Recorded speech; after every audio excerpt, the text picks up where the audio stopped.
Yeah. I mean, look, I get there's pros and cons to being famous, and pros and cons to being just unknown, right? Yeah. Especially in the case, like, in terms of reputation and stuff, and Star Citizen being unknown, like, what is probably an advantage in a way. Yeah, well, because when more followists or board gamers Right, like when online, their organizations do something, everyone's going after them one way or another. Whether just be like, yeah, hey, interact with board gamer, yay, kind of shit. Whereas, like, if we were, we're just going to be able to, I wouldn't say go undetected, because the only way you're really going to go undetected, let's be honest, have like your organization is say 10 members or less and don't do anything aside from just hang out with guys, you know. Because you're going to have to network to get jobs and stuff like that. So you'll have to get known in a way that you can work, but you don't want to become too well known where you're essentially becoming a target. But what if you were already a target? What was that? What if you were already a target? That sounds like a them problem. No, it'll be a you problem. As in, you are dead.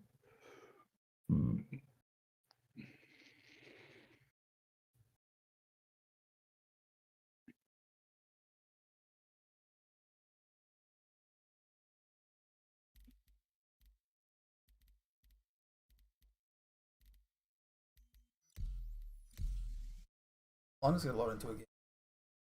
Wait for anyone, if anyone's gonna join it. Huh? I'm just loading into a server.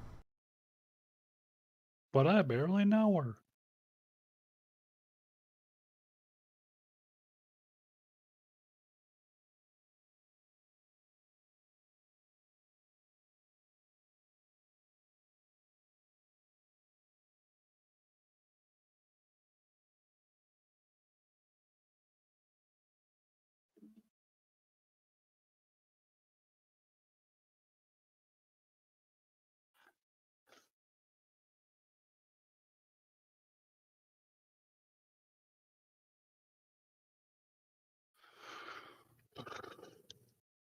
Yeah, I definitely just feel like there's no like good games coming out recently. Yeah, and it felt like that way for a good year or so too, right? Fucking years. Felt that way Well, for I the mean, past like, I don't know, 5-6 years. obviously, I duh. would I would say No Man's Sky was once it got patched up, No Man's Sky was pretty good. But before that, like of a game that I enjoyed pretty much since it came out, like I was like, yeah, hey, this is fun. I can just kind of jump into this and just kind of like lose myself in it. Right. You know, just having fun. Like, and I can do so much stuff that I'm never really like tired of it. You know, sometimes I'll be like, I want to play something else, Right. but I'm No, like, yeah, I can still jump in. Was something probably like Skyrim. obviously like modding Fallout 4 or stuff like that. Well, modding Bethesda games and playing Bethesda games are two separate but interrelated hobbies. That's one of the problems. I say like a few years, like instead of like, because realistically it's like 10 years. There hasn't been a good game, but I say a few years because these have been games that we were interested in, and then they came out and we were disappointed. But really, No, oh yeah. But in the last like 2 or 3 years, I can't say that. I can't even say that. You know, like there really hasn't been any game that I was like, oh, this. I'll say, oh, it looks interesting, but I'm not interested. That's it's two different things, right? Like you can say, oh, it's interesting. I'm not interested in it, but looks interesting or whatever.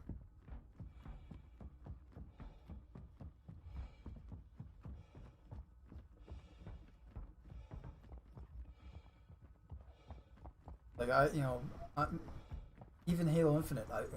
You and I both dropped off that game the second they announced. Like, really before all the major announcements were. We were interested until we weren't, and then we started just predicting a bunch of shit that ended up coming true, unfortunately, regarding the game.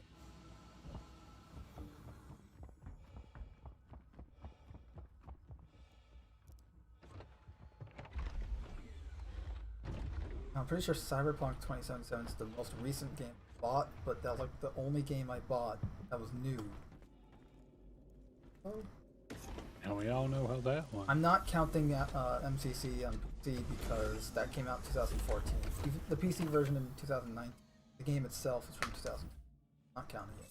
How dare you?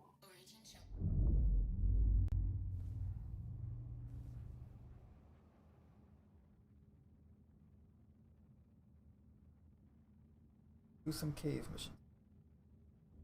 What if you are a cave?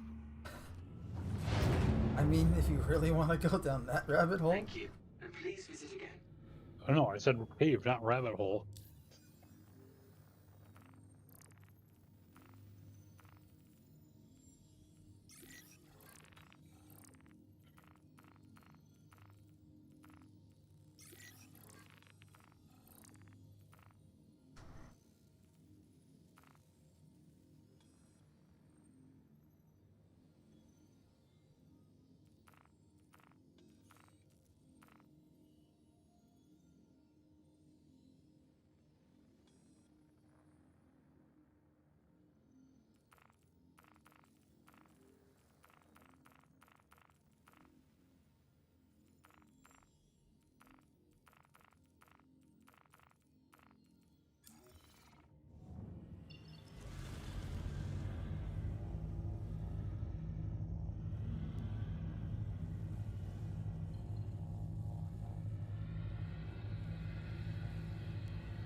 Oh, the Ninetales event should be going right now. I've honestly never liked it. Just there's not enough going on. It's just sell cargo, big fight. Ooh. Honestly, I don't even do the cargo thing. I did it once and tested it. Horrible. Yep. But I like the big fight thing. But I wish that was a bit more of a commonality and not like a rare occurrence. Yeah. And it's just, I guess it's dogfighting. So, yeah. Like event-wise, yeah, it's not super eventful. I think it's the problem. Exactly. But it is a fun event. It's not very.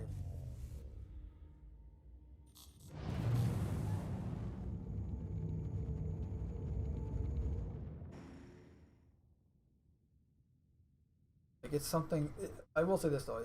Hopefully, it's something we see more commonly throughout the verse later on in the game, when it's like just massive fleet battles going on, some local security contingent versus criminal elements or something, or like some kind of hostile militia force trying to take out a UE station.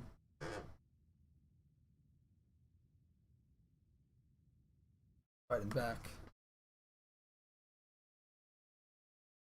Just and part of my problem with some of this shit is it's like we see so much from like, hey, here's a scenario we're working toward, or here's something we're working on, etc. And it's like, okay, where is it? You know, we still don't have anything like what we were shown with the sitcom, pretty much any of the sitcom demos. Oh no. We have the closest we have for any of the mission content, and you know, specifically talking about mission content, the closest we've got is the Hurston mission, because they put like, what was it, half of that in somewhere around there, Something like that. I mean, because we don't have the cutting aspect to it. We have to go to the crashed satellite wreck. Yeah, we don't have the cutting aspect of that though, and there's not anymore. there's a good part of the mini game.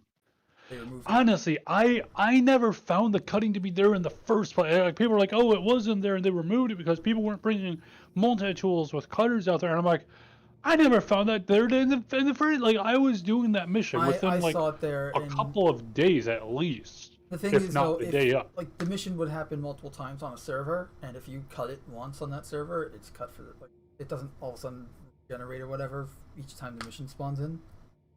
Well, I mean that's So, fine you're too. never Well, really and in gonna- that case too, it's like the ability to have, hey, by the way, you went to go and get this circuit board. Hey, someone else was there already. Because it's like if I'm, for example, if I'm just chilling on a planet, I'm just let's say I'm an explorer, let's say I'm a miner, something like that, and all of a sudden I see, boosh.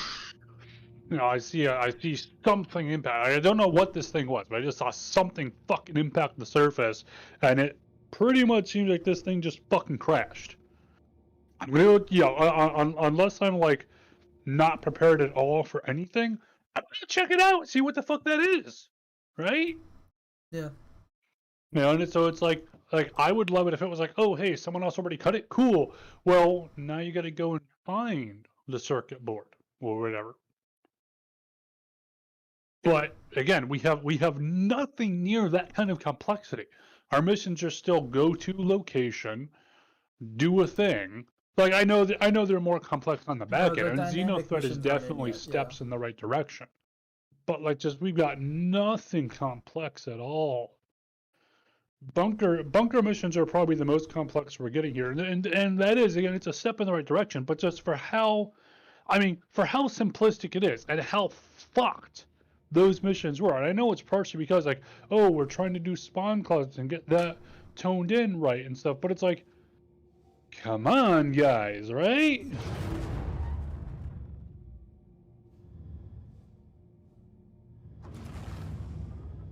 I don't know. It just, I think it's because a lot of backend systems aren't in yet, like server meshing, like the Quanta and all the AI simulation stuff. I don't know that server meshing will really be the Jesus patch. No, but it is one of the core techs that is holding a lot of stuff back. Oh, Same sure. with Quanta, Oh, same sure. with But all the other stuff. So I'm just listing it because it's one of them. I'm just still worried that we're really not gonna go and see that much improvement. I hope we will, of course, but I'm just worried that it's just not gonna happen.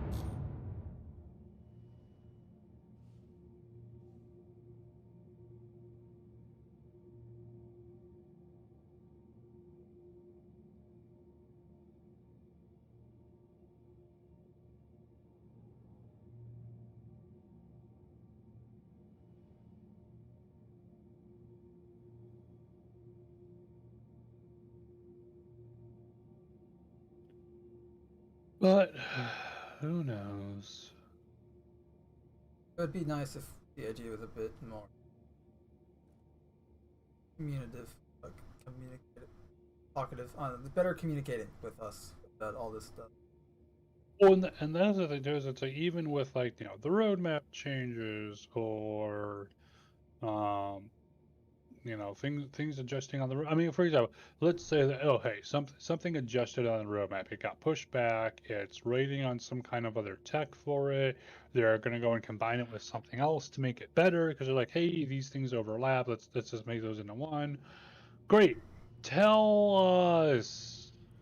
Just so much, it's pushed for polishing. That doesn't tell us anything. I mean, it's like, and it's like, oh, well, what if it's relying on something they haven't told us about? Hey, we're pushing this tech back because we're tying it in with redacted. Redacted is going to make this a lot better, but Redacted isn't done yet. So once Redacted is, this is going to come with it. Okay, and then it turns out, oh hey, they were talking about salvaging, and salvaging is going to be paired with hand salvaging, and so that's why hand salvaging was pushed back. Something like that. They couldn't tell us before. Some shit there, like just.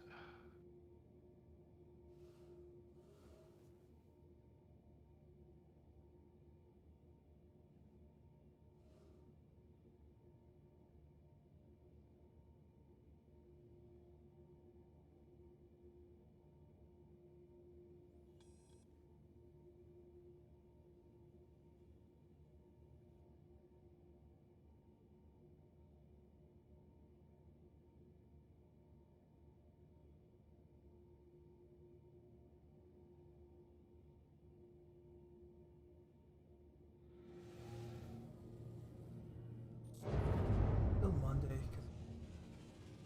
Yep. Today. Yep.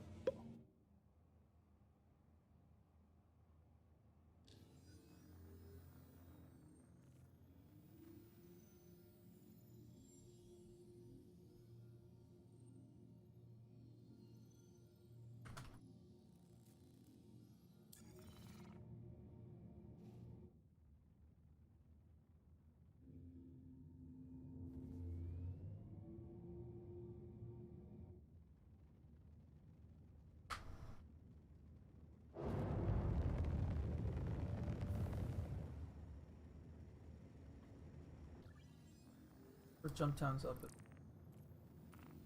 Meh. around the R Corp this time. Meh.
Engines inactive.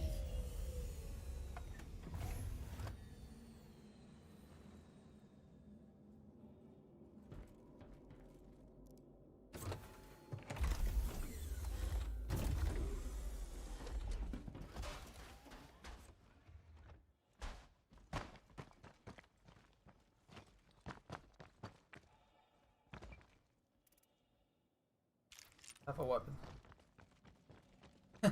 I have a weapon with one bullet in it.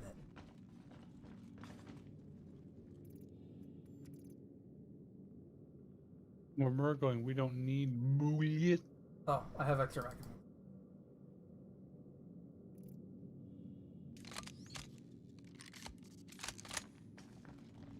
Alright, let's close it.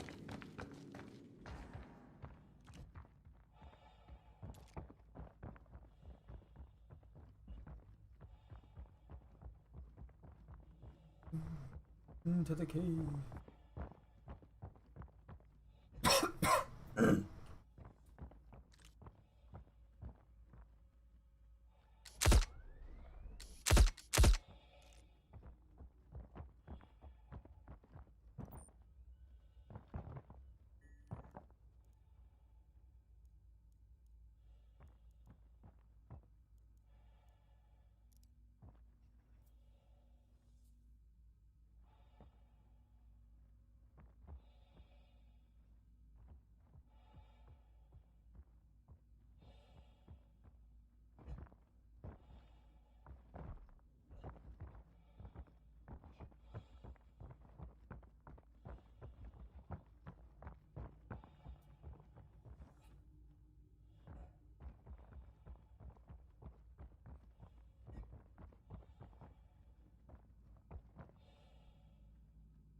after this mission. On with either Jump Town or Nine Tails.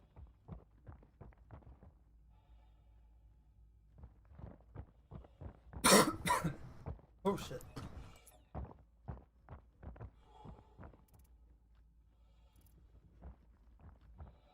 He's blind.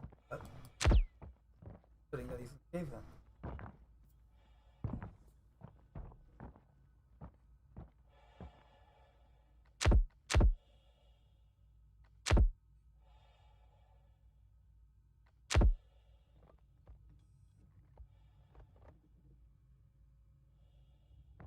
Good 50.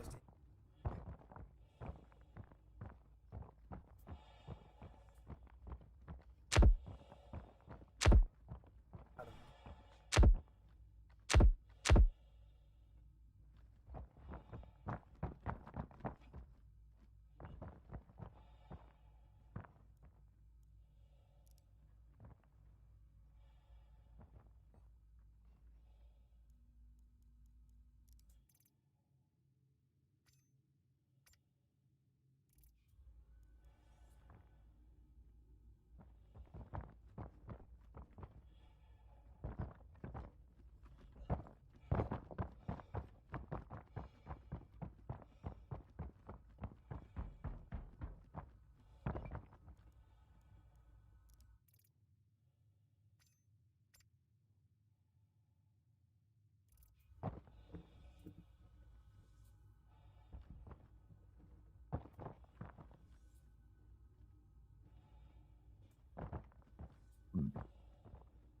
Go in the box, damn it.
I think my game is correct.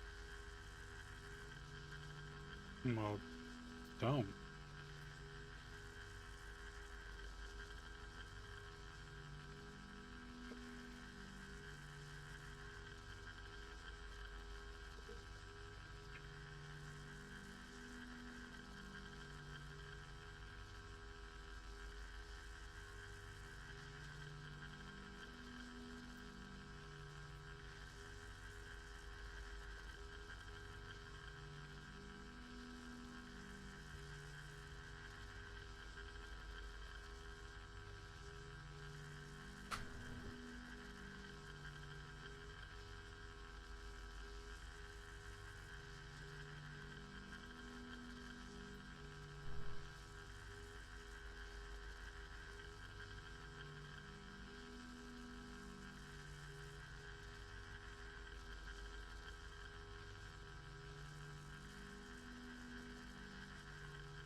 Putting that up on the screen. Relaunch.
It does feel like it's already two.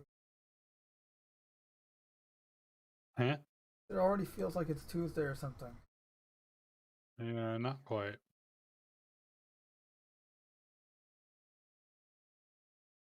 A great start this week.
I woke up in bed with a multi-tool.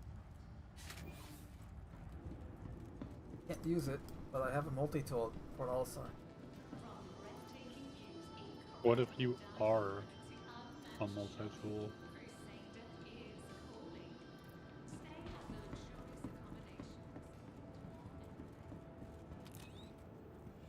Solve a lot of problems. Or cause them?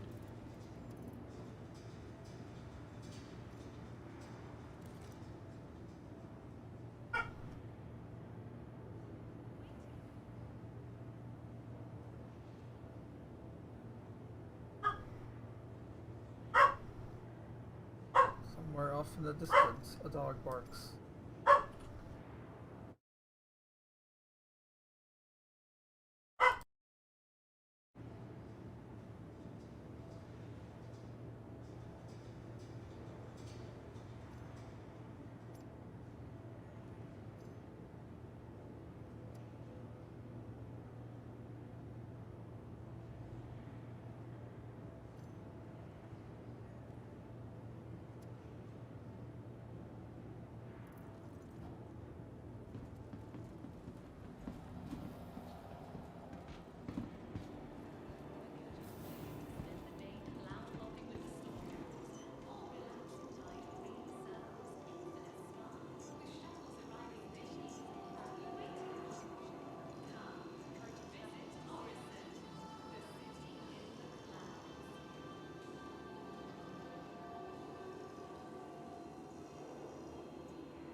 Thank you, and please visit again.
gonna go and hop out here.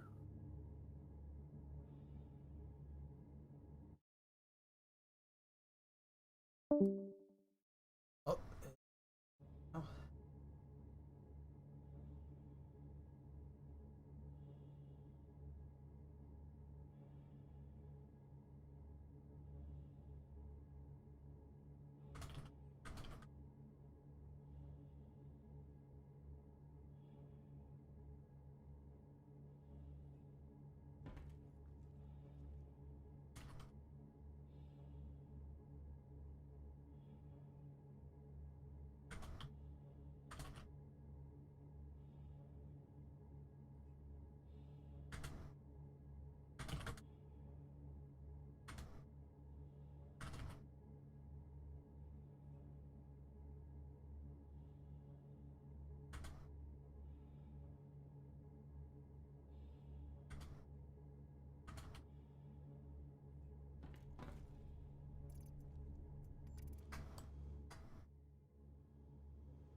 Probably at least talk about some Star Citizen quantum travel here. So obviously last week ISC got AI on the move, so they talked about the AI in the game.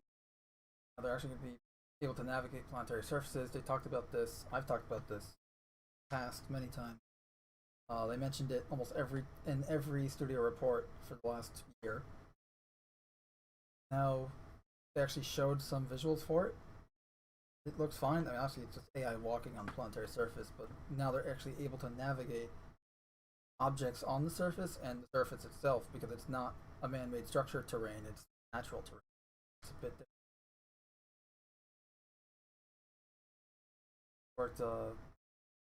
They tried to combine different textures together for heads, because we're getting new customization stuff for our characters. Wider range of heads, ethnicities that can be selected for character creation. Adjusted textures and shaders of the current existing here, sharper in details and more believable in other areas. Eye textures that blend better with the head, along with improved lighting absorption to look more realistic, and to make the eyes look actually wet, so it looks like a real eye and has that shine to it. They were adding an eyebrow layer for players to select from, which is great because I want to have ridiculous eyebrows.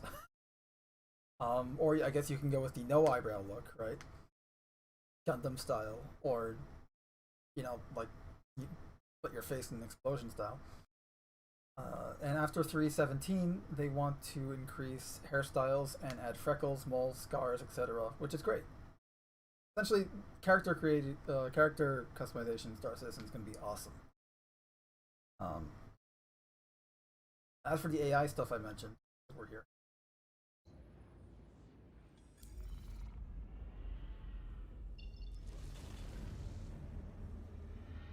As for the AI stuff, they want to get AIs working on the planetary surface, like say the surface of Daymar or the surface of Hurston, or really anywhere that's any natural terrain, so that not just so AI can live on areas like that, but so that we can fight them there. Point here.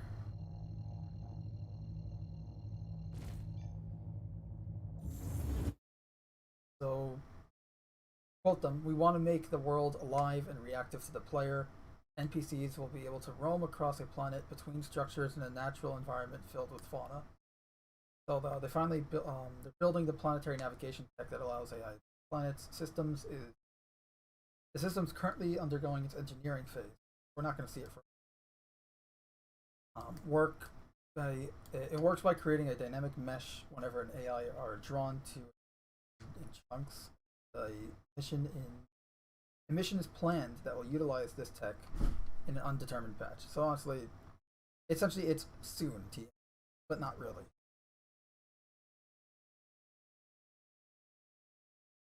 Obviously, it's the free fly going on right now, so if anyone has anyone that has an account can just go to the RSI website. You're right there on the front page, free fly.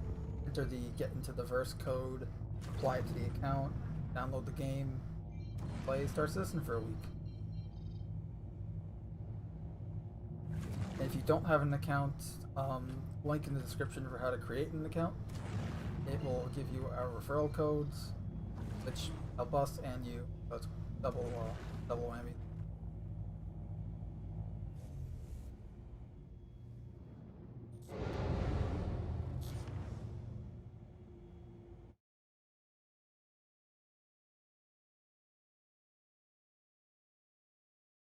Yeah, so free fly, download. Link to create an account in the description. That way, if you need to create an account, get the referral code to use and get the bonuses from the referral code.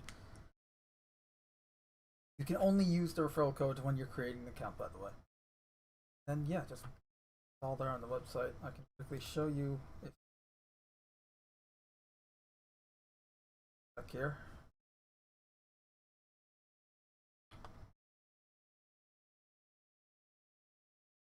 Say you are watching this right now. Scroll down to over here. Say you are. It takes you to the account creation page. You're done and verified the account and all that. You obviously go to the home page here, free fly right here, and it's also on top. Matter like if this is on account and all that, where you're not gonna go to the home right here, free fly right here, and it's also on top. Matter like if this is on. Pretty much this just tells you what ships you're gonna be able to have access to during the free fly. Copy the code. Once you're signed in, obviously insert the code here and then download the game. Just tells you to download it here, or you can just during the fly go over here, copy the code. The same thing. Once you're signed in, obviously insert the code here and then download the game. Just tells you yeah, here. Once you're signed in, it'll say all these are checked. You do want to. Here's the thing: minimum requirements for this game: 16 gigs of DDR4 RAM, a quad-core CPU, and an SSD. You don't need an SSD, but it's strongly recommended. Not like a recommendation, but you don't like this game. The way this game works is object container streaming, which is essentially there's no loading screen in the game aside from loading the game up and loading into the game from the main menu. And the reason how that works is essentially because the game is loading. It's loading things in and out all the time, wherever you go. So while I'm here, like while I was quantum traveling to, to ArtCorp here, it was loaded. It was despawning or unloading everything that where I was, and it was loading up everything where I was going. That's how the game works, and it's so massive. It loads things in and out as you go to it, or depending on where you are and what you're doing. And an SSD that a lot faster and smooth compared to if you're on a hard drive, you're gonna notice a lot of lag and things loading in, taking forever. And actually, the load times themselves are gonna suck.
That's pretty much all the new sources. Wait, no, not quite. Well, no, the free fly, the events going on. So right now, Jumptown 2.0 is going on, like literally as I speak. And Ninetales lockdown is going on every other day or so. So it's the first one was last night or this morning. Another one tonight.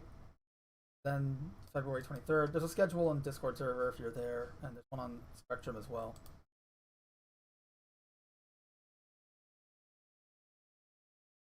Yeah, Free Fly started February 17th and it ends February 25th.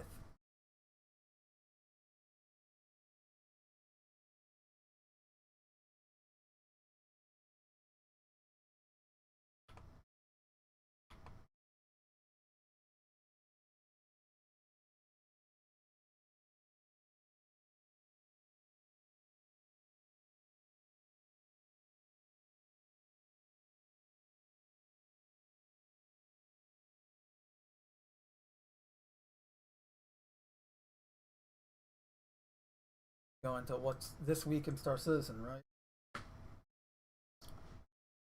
Star Citizen.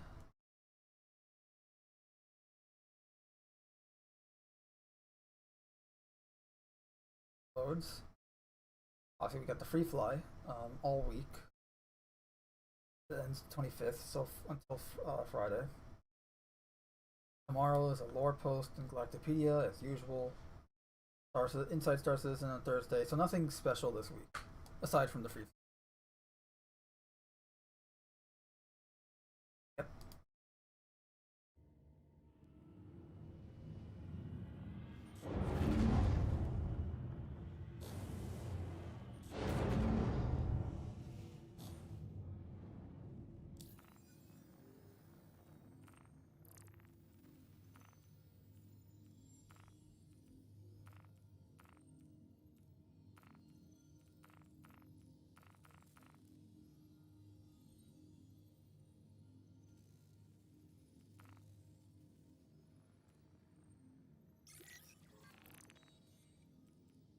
I haven't done this mission in a while.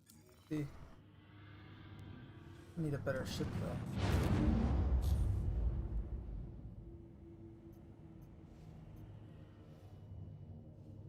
Not ready for combat.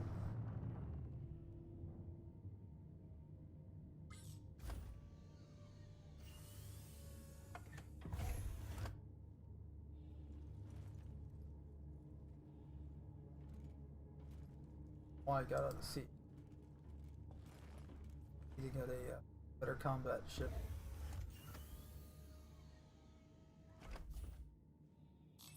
Something that can haul cargo too.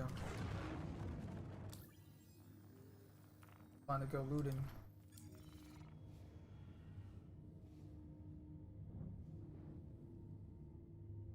Please proceed to assigned landing bay.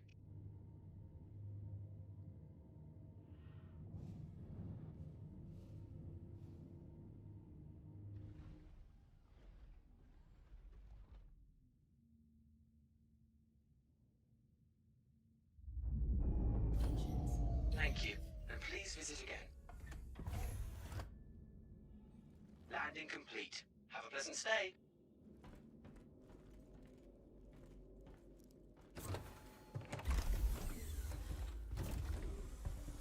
The reason I'm not doing Jumptown right now is just I was not a huge fan of the Jumptown 2.0. If anyone's been watching this podcast, you know how Cam and I were both not exactly impressed with Jumptown 2.0. And from the new version, right? The I guess 2.1 I'm gonna call it. But Jumptown this time around is worse because the boxes don't spawn every 30 seconds. They now spawn every 120 seconds. No, not 100. Every 90 seconds. It's a minute and a half. Not 2 minutes. But every minute and a half is a new box instead of the every 30 seconds from the last Jumptown. And that... ouch. That's not exactly great when that was the only good thing about Jumptown last time. So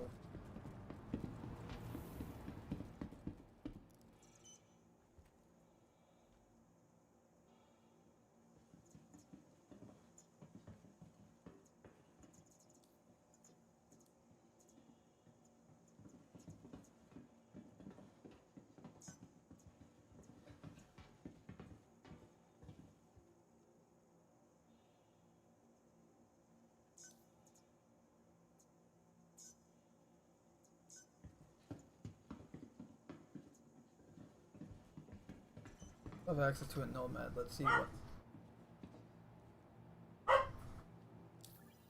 Let's see what the Nomad has stock.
I'm gonna experiment with the Nomad and see if I can do this with it.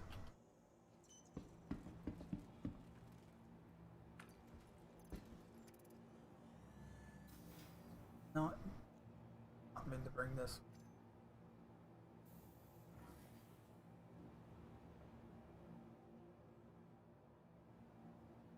I meant to deliver these guns. I meant to deliver them to Crusader L1. Well,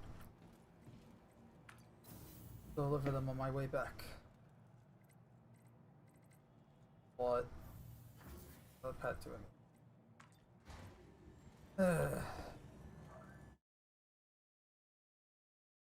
There was a Cyberpunk update as well.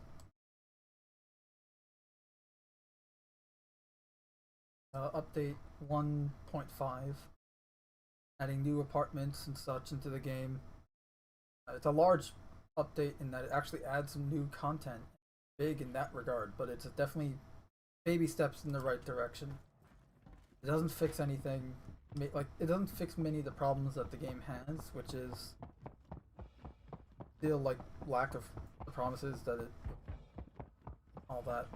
But at least, you know, you got multiple apartments and everything. Like it's a step in the right direction, but it's not. It's got a long way to go. I'll put it that way. Like you got new weapons, additional apartments, hairdressing mirror, rebalance of gameplay, economy and loot systems, ray traced local shadows, various visual quality improvements, some audio improvements. Oh, and improved crowd reactions. I haven't tried it because I haven't installed Cyberpunk since late last year, so I should at some point.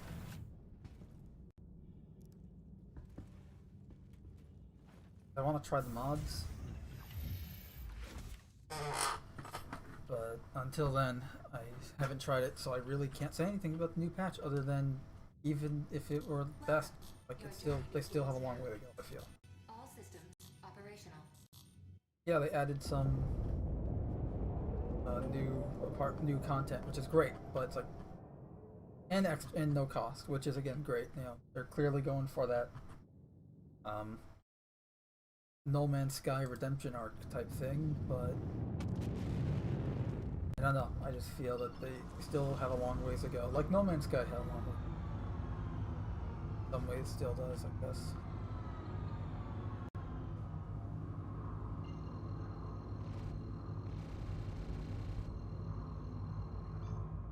Thank you, and please visit again.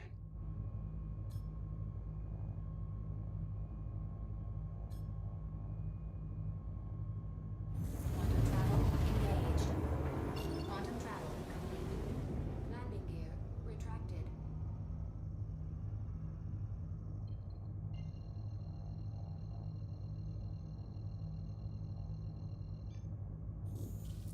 Quantum travel engaged. Quantum travel complete.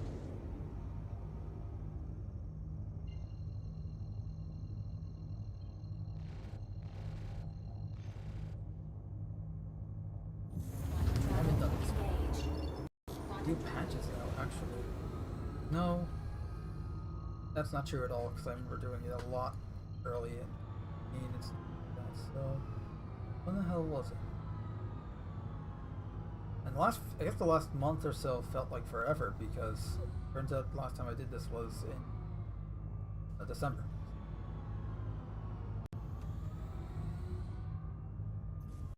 Crap. Where are the fighters that are going to attack me?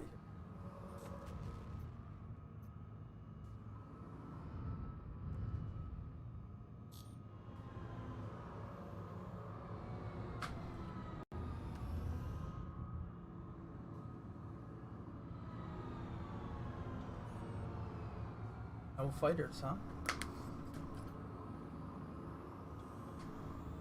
Am I just going to be surprised? 300i.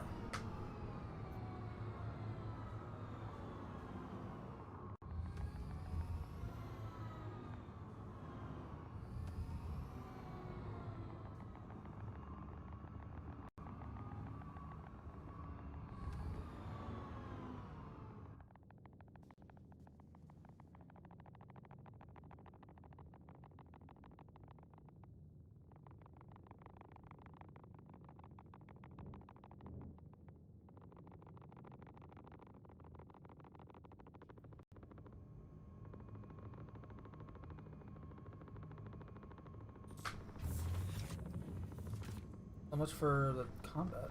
I was just taking the 100 with this.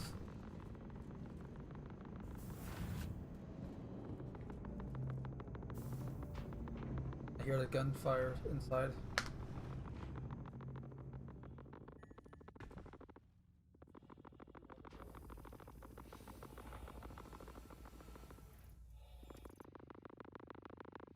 But my med gun. Need that. Magazines for my weapon.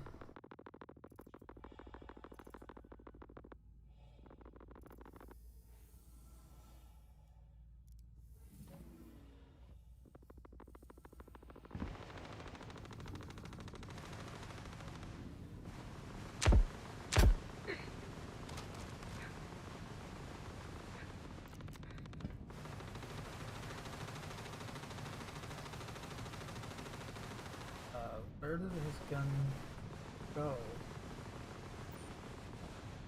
Use that. Oh, there.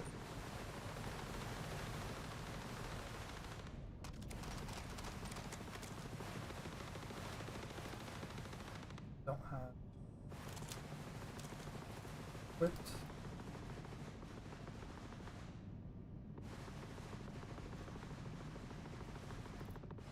Oh, this is not tractor beam. Yep.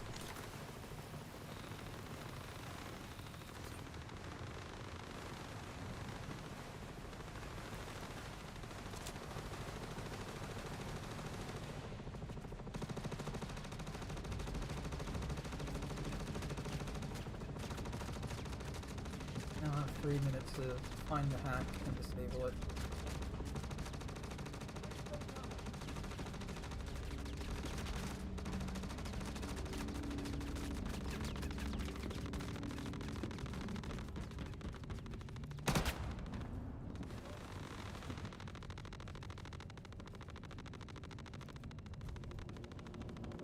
Or it's shit sound. Got myself up here essentially.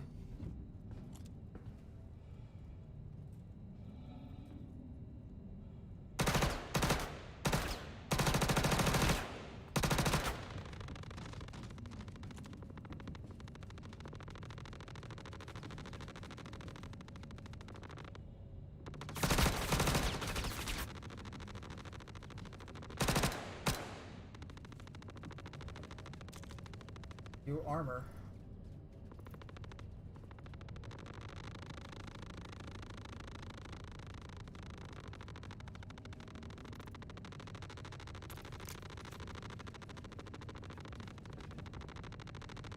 We got the ×3 sight for this.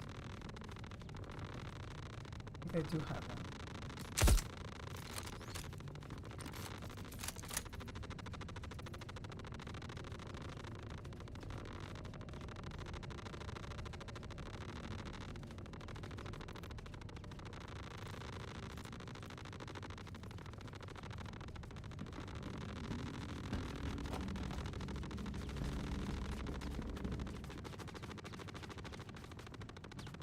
these guest rooms.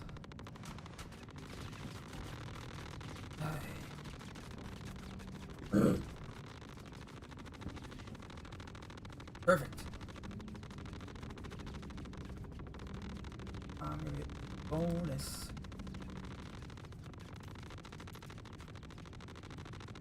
Awesome. Now I can take my time, be methodical, and now I'm gonna take these bozos out. Awesome. Oh, okay. I just have 2 times 1. Okay. Thought I had a times 3. Huh.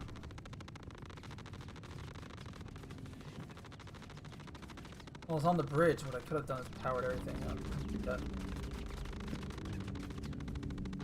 Run up here, turn the lights on. Secure my location, then turn the light.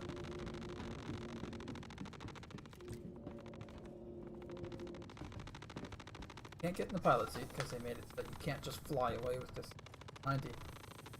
Turn power on to port console. Give me power.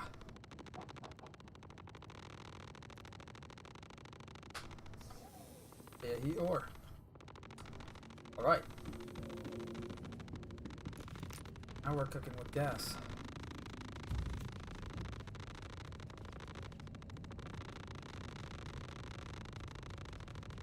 Stealth this gun can die. Well, I could see everything before, but now I can. Now there's no hiding. I can't hide it, probably.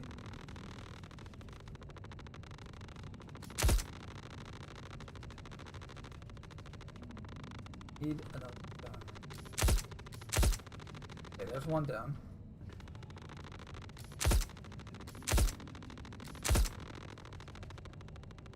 I feel like an arcade game right now. This is awesome.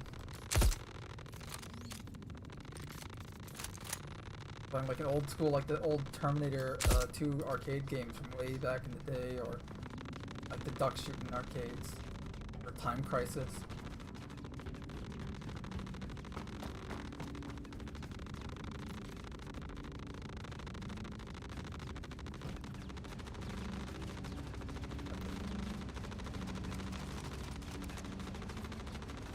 Just for measure.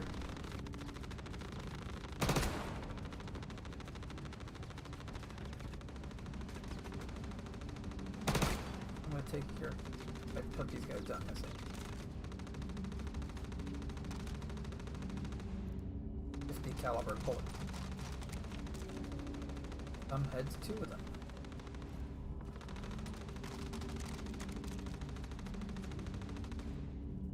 Real quick. Get the grav gun so I don't have to come back up here.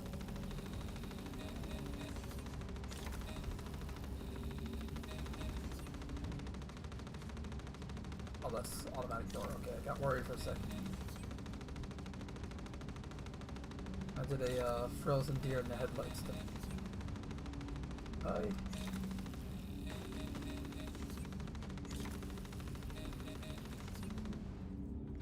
Take all this shit to Crusader L1 with me. Go there. Aha. There it is.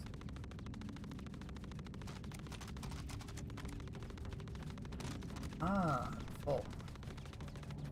Okay. Go ahead, go down. Ooh, that's a large bloody handprint. I can head back to my ship after I strip the magazines.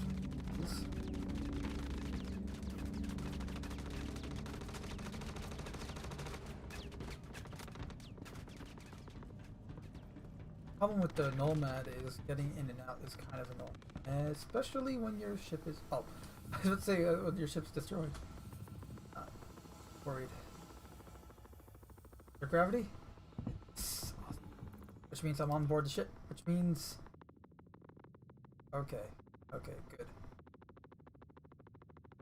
Let me. Taking the mags out of these guns is a. But just had it. Had it again.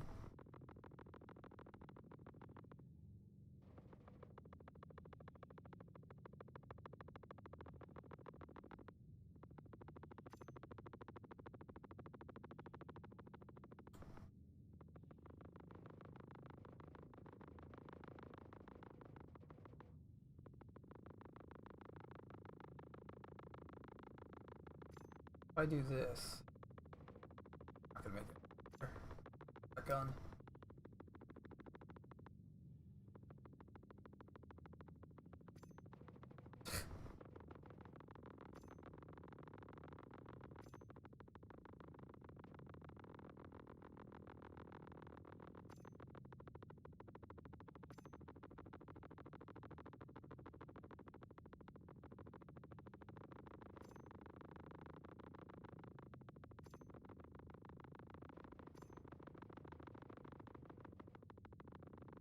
Empty.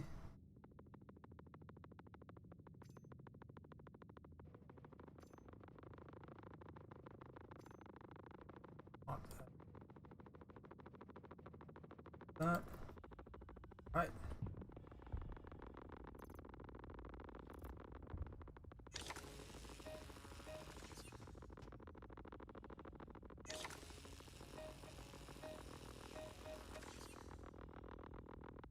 That's just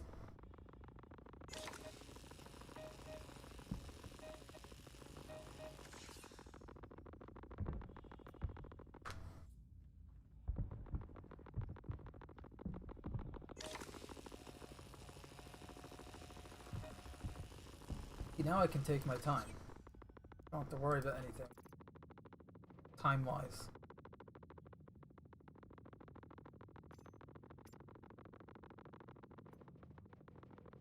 What? Are you kidding me?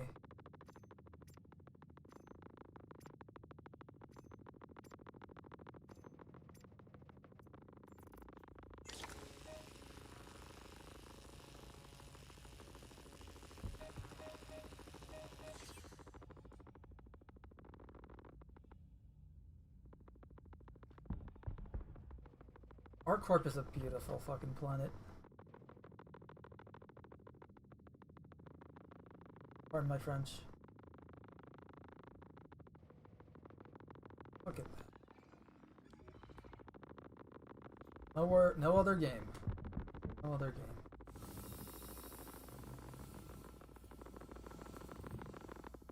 Like, yeah, Cam and I are very critical of CIG a lot. And for good reason. But it's because we care so much about this game. Love it. And we want it to succeed. We want it to be the dream game. All wanted.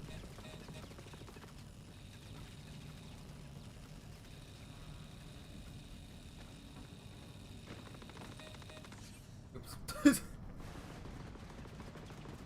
I died.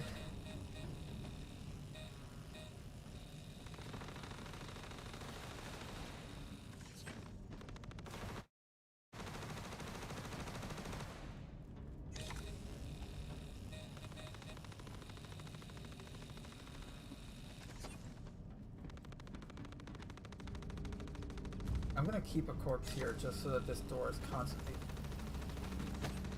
I don't have to worry about glitches.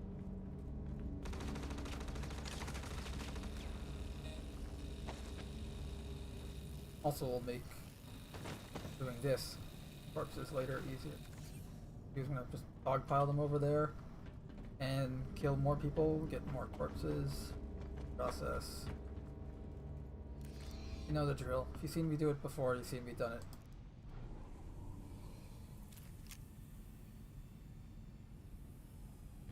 So I got one full mag, and then I got a mag with one bullet in it.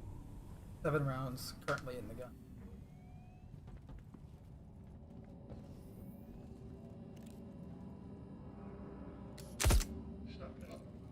I love this thing. So fucking. Pardon my French. I'll do it. Sound effects for that gun. As I just pop them, they just go down. So satisfying. Oh shit!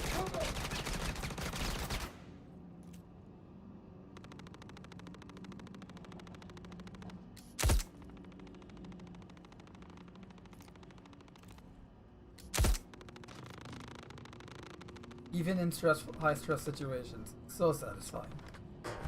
Like you just see them go flying back as a 50 caliber round just goes through their skull. I'm gonna take this. You don't know how to use it properly. Usually 3 guys up here. Killed 2 of them.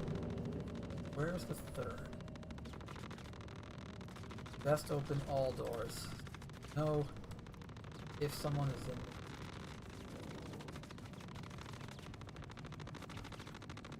Already went through here. That's where we aborted the hack.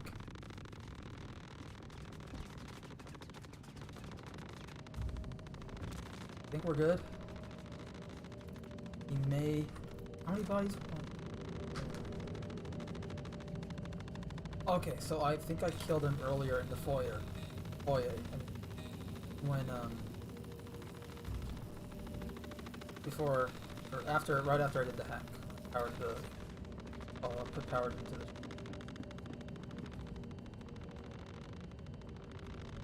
What? Oh. Okay. Tractor beam up, my gravity gun. 0-point field whatever. 0 point.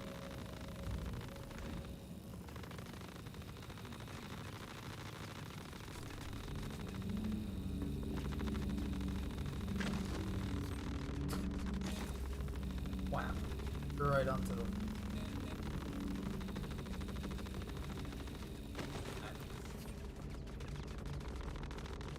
Okay. Oh, I gotta check downstairs again.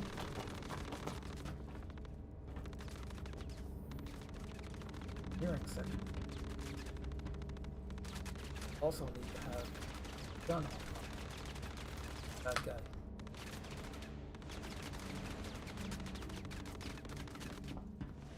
Pool.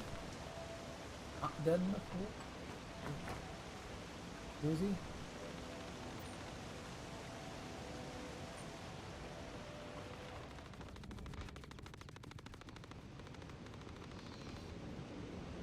On home. Oh, that's right. We can loot this guy.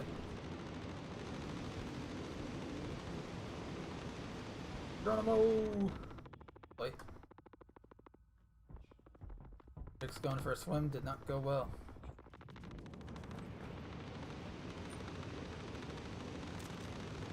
Can I never remember, because sometimes you can, sometimes you can't. If I wanted his stuff, I would have to actually get everything on him. I'm not gonna do that. I don't think my client, or like obviously I'm just, that can't bullshit here, but I don't think my client would mind that I'm just looting the corpses of his clients that hired him, that, insurance, and all that, for why I'm doing this. Because people owned this ship, they were killed. They were licensing whatever the ship from someone else. So, I don't think that person would like if I looted the client when they come aboard this ship after I deal with the scumbag. They're like, hey, how come my clients are all nude and dead? So, I don't think that's very respectful of us. However, I don't think he'll give a shit if we do this to all the scumbags. We're literally being hired to kill them all. Oh shit.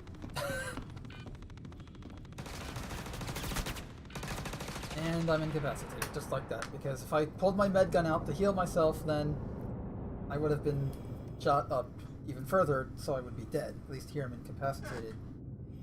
That did not go well. That did not go well at all.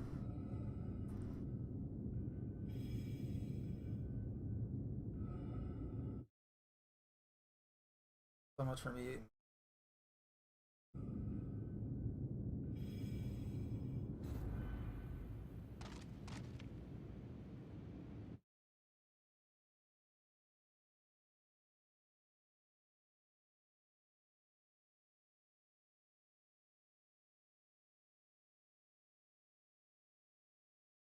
Wasn't expecting them to rush me that way.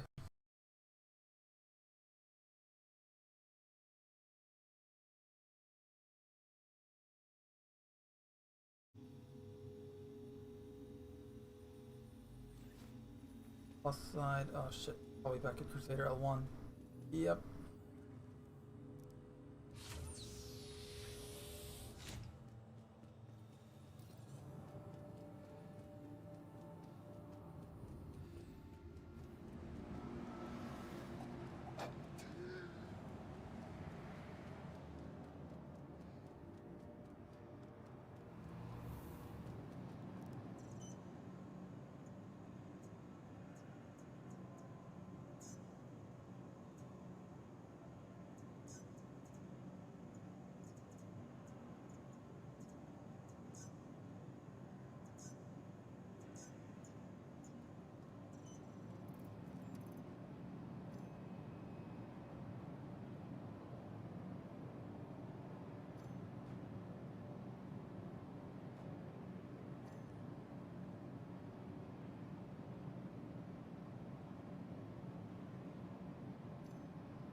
Land.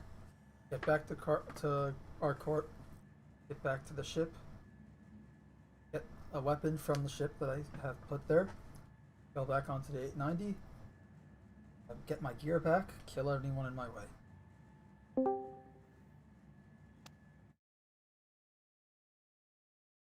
Indeed. I am alive. What was that? I said I am alive. So are you in a bunker mission there, or? I am doing a I'm doing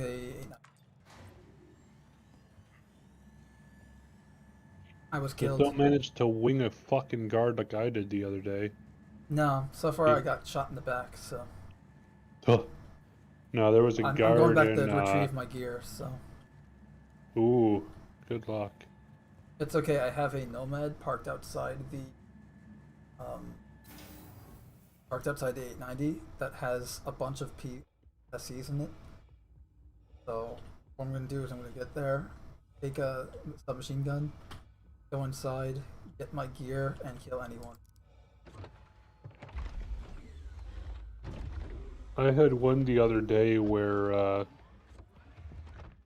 there was a NPC in like the elevator that's down on the off the engineering. You know, the lower garage area on Right. the 2 engine hallways up there, and then the Yeah, elevators at the that's back near of where I them. got killed. There was an NPC in there, so I go and I'm like, okay, you know, because I've seen before where the bad guys will like run in there or get stuck in there or whatever, and open up the door and there's like fucking 3 of them in there, and you got to mow them down real quick. Yeah. So I open up the door and start shooting, and then realize just as he's dying that it's a guard, not a bad guy. I'm like, ah, son of a bitch. That's the same problem with the spawn closets at the bunker mission. Just Where they're in the spawn closets together. yeah, it's just like fucking hell. Why are we not getting goddamn HUD displays for people that are supposed to be our allies? If we're not supposed to friendly fire them and they're on the goddamn Thank you, mission, and please visit again. like what the fuck? I don't know.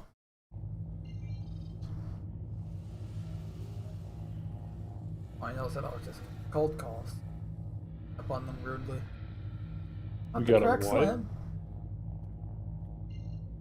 You got a what? I said I got a cold call, so I had to hang up on them rudely. Don't you want to go to your corpse, which looks to be off to the left? It says it's over there, but it's at our court. It's where I died. Well, yeah. Are you sure? I mean, you were dead. Who knows? I alt backspace because I was incapacitated. But someone could have moved your body afterwards. In the 30 seconds. Or actually, Yeah, no, who in the 2 minutes. Okay, so how long do you think it'll be before, like, let's say if you're clearing the 890, and the bad guys go and kill you, and you're like, ah, shit, I died. You call your buddies up, you give them the location that you're able to show them where you last died at. They go over there. How long until the NPCs have some kind of a action package to where they'll pick up your body, loot it, and then chuck it out the airlock? No idea. If we're going to be wasting time on frivolous things here.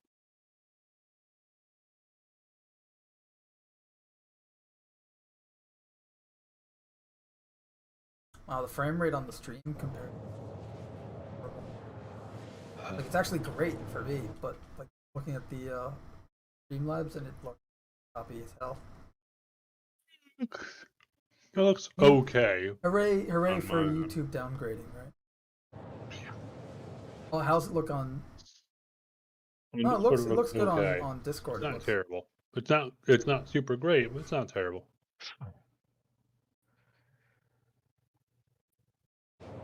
maybe streaming to Discord and YouTube is probably why.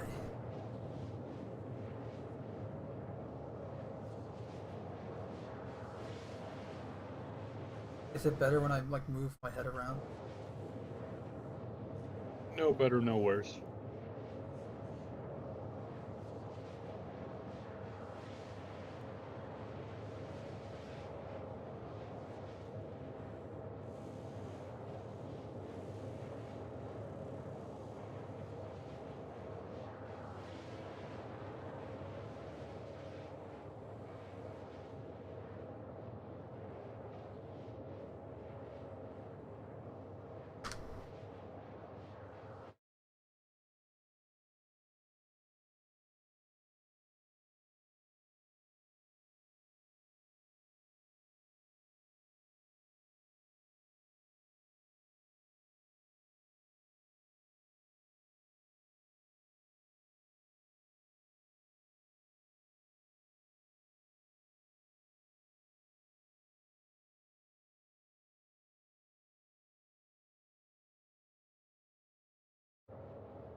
Jumptown's still going.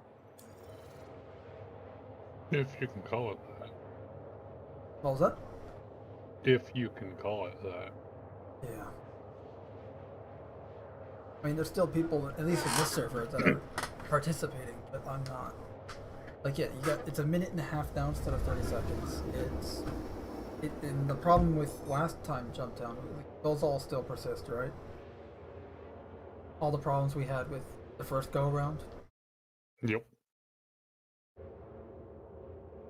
Unless like people, like a group wants me to join them doing it, I don't have. I'm not going to be making a lot of money. I'm going to be losing money in here.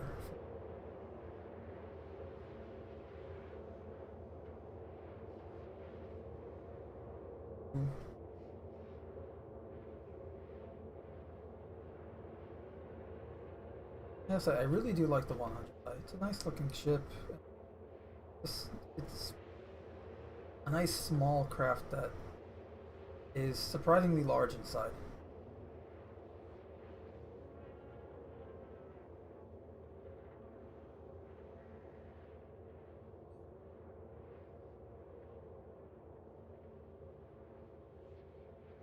Got a bed, you got some storage, hidden cargo area right here. So very hidden. What? So very hidden. It's a door right here. But let's be honest though, like if that thing's closed, it just looks like panel lining. Well, what do you line a panel with? What line it? Panels.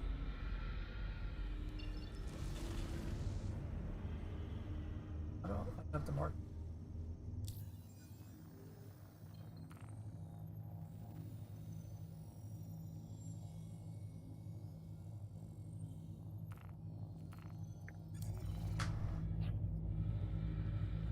I love how I set a course. Oh, great! It's gonna take me to my corpses at stand. Awesome.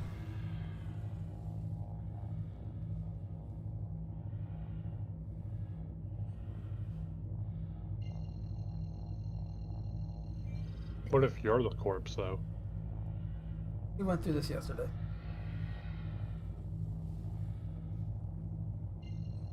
I removed the guns off the 100i.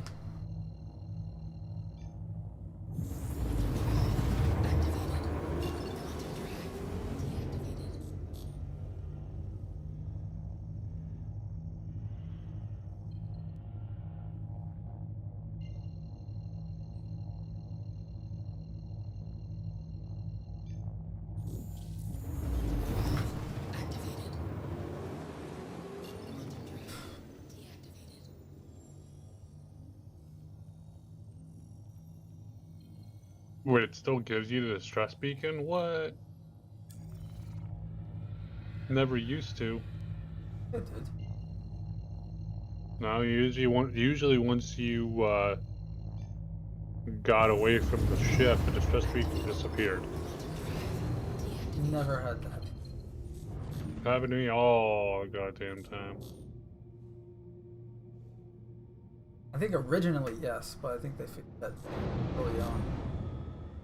Doesn't seem like it. Hey, to look, my me. corpse marker actually fixed itself. What if you're the corpse marker? I am. That's my corpse. But what if you're the corpse marker? See?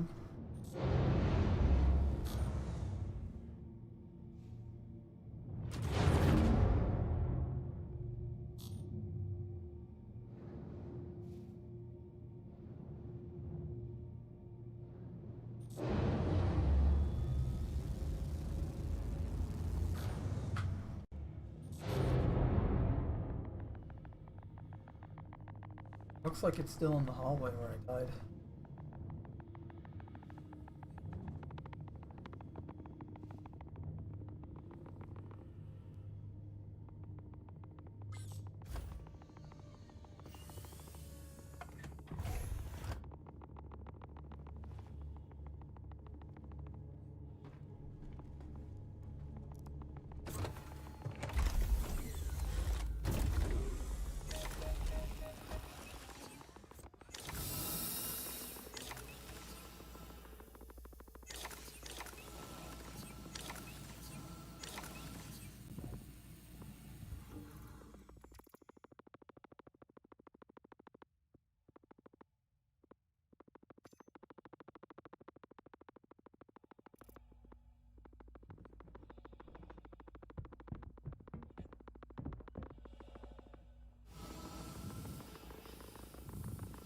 I'm betting some of the corpses, though, that I didn't loot.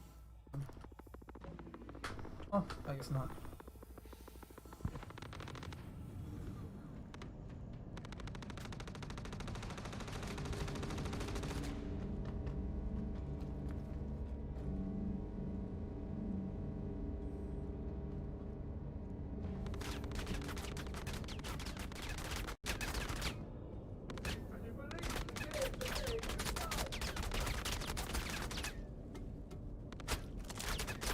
Ladders. How is this open? Also, you notice I towered the ship after I got to the...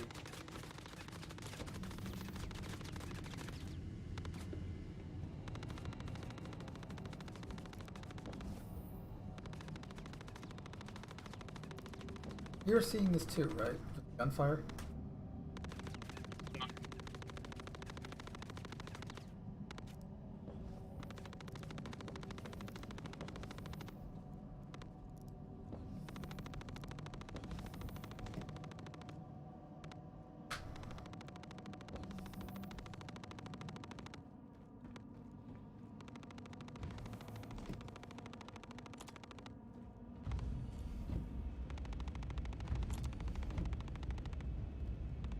Oh, adds up. Hey guys.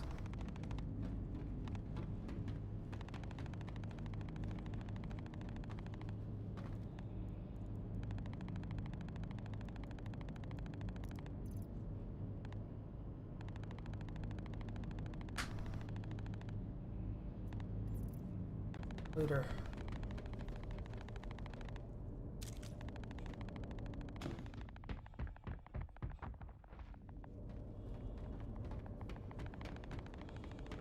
Little guys in here.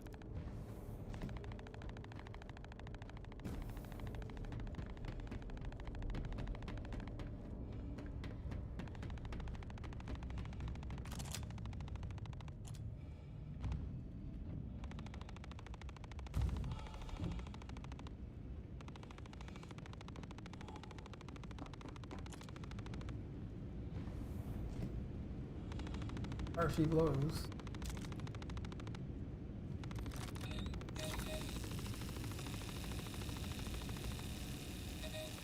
Here, hands up.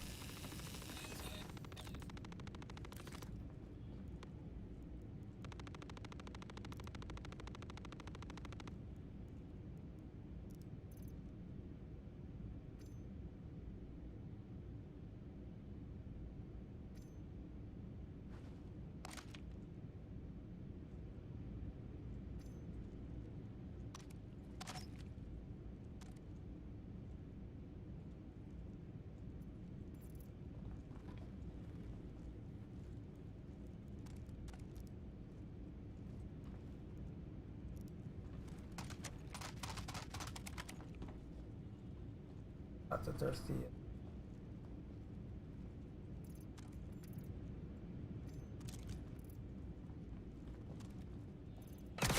Oh, you gotta be kidding me. That again? Yeah.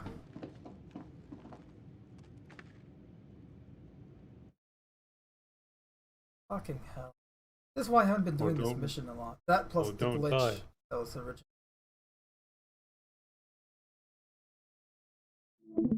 I just causing that. I wonder how if performance.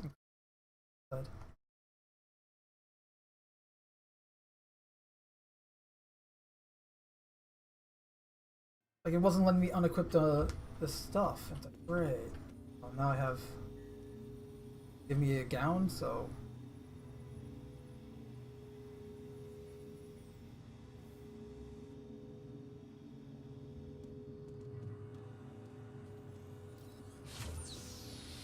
Remember how we used to complain about how punishing the system is? Yeah. I'm starting to remind myself as to. Also, I don't think I'm going to be able to equip an undersuit. No gown.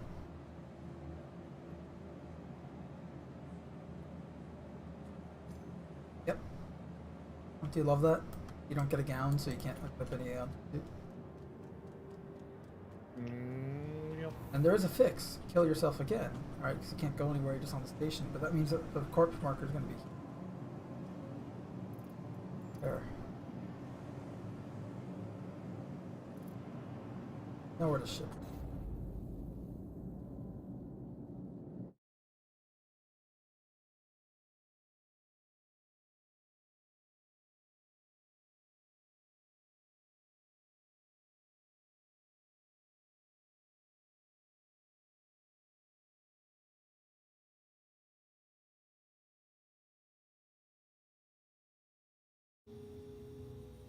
Got a gown this time.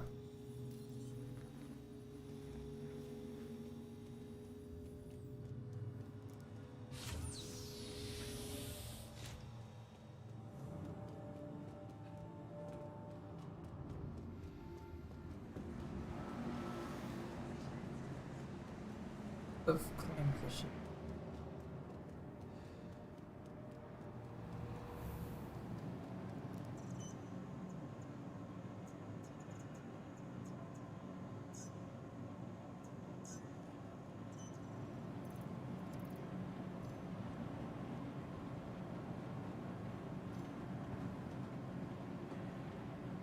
What?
What other news was there this week in Star Citizen aside from Free Fly and Inside Star Citizen? I watched Star Citizen live and it was kind of just filler content. You know what I mean? Nope. Essentially, just nothing informative in the way that we want it. Wow. Yeah. Like it was another like, look, let's create something random that you're actually right, like it's like a chariot style trolley battle thing. I don't fucking know.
Hopefully, I don't die this time.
Look, Huh? I said something. Sorry. Hibba hubba hoo hubba hibba hubba.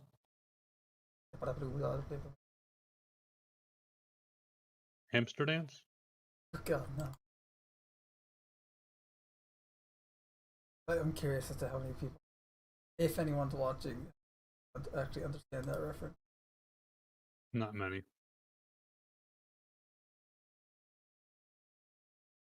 I have an interesting story regarding that.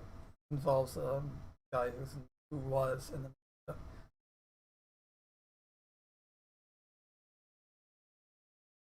Killing hamsters? How could he? No, he got that he gave me.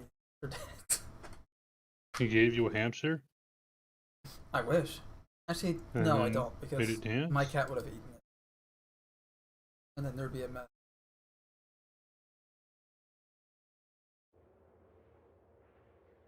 I've already seen my cat try to kill a. Quantum drive deactivated.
And I was telling you this before we went live, but the guy that made the director, the guy that made the director of Uncharted wants Jack and Daxter movie.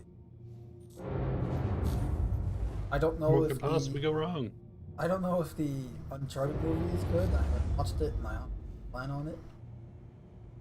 I've already watched an Uncharted movie, and it starred whatchamface. Fuck. Why am I blanking on the actor? You hear that Ubisoft is planning on rebooting the Splinter Cell franchise? Like, Supposedly, now they put out a statement whether or not any of this Nathan Fillion, that's will it. hold true. Nathan Fillion. Yeah, Sorry, yeah. we'll fucking see. I won't believe any of it until I have a product in hand and I go, yeah, this is faithful to the It's original. wise.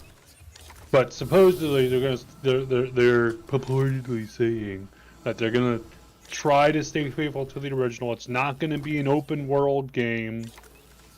So that alone, the fact that they're like it's not gonna be open world. Oh, okay, that at least shows they're halfway taking it like the bare minimum seriously. But we'll see if any of it else actually holds up at all. But I'll believe it when I have it in hand. Agreed. I don't think, because I don't see how any other way to. We're talking about Ubisoft here. Well, just In my any opinion, they haven't made a AAA good developer. game in over a decade now. I mean, hell, look at CD Projekt Red. They had the best of intentions with the game and still managed to fuck up Right, Cyberpunk. and that was a studio and developer, publisher, whatever, that people actually respect. Yeah. Where like, okay, yeah, no, we trust you, this, that, versus something like Ubisoft or. So, like I said, I'll believe it when I see it, but they're doing it either way. I mean, right. We'll see if it'll be any We good. have any say in it. But But yeah, it's probably gonna be shit. probably, I mean, we're talking about Splinter Cell. The last I mean, Splinter Cell would be what, I've Chaos been Theory? playing Splinter Cell since the very like when the very first original Splinter Cell game came out. I Yeah. had the CD and I was like, "Oh, this looks cool." Same. And the story of it, the writing of it, but then again, who the I fuck writes loved story my these days? favorite Who was puts yeah my writing in favorite games was these the days? story, the writing of how the story was, but the gameplay was like I was addicted. Oh, to it. the game, all of it was amazing. Yeah, and At least by today's which one standards, all of was it was amazing. I It always was good back then. yeah. I always forget which one it is. Like I always confuse the second and the first, well, the second and third one. Mm-hmm. But which one introduced the co-op? Because that was amazing. Third. I want to say it was the third. I don't.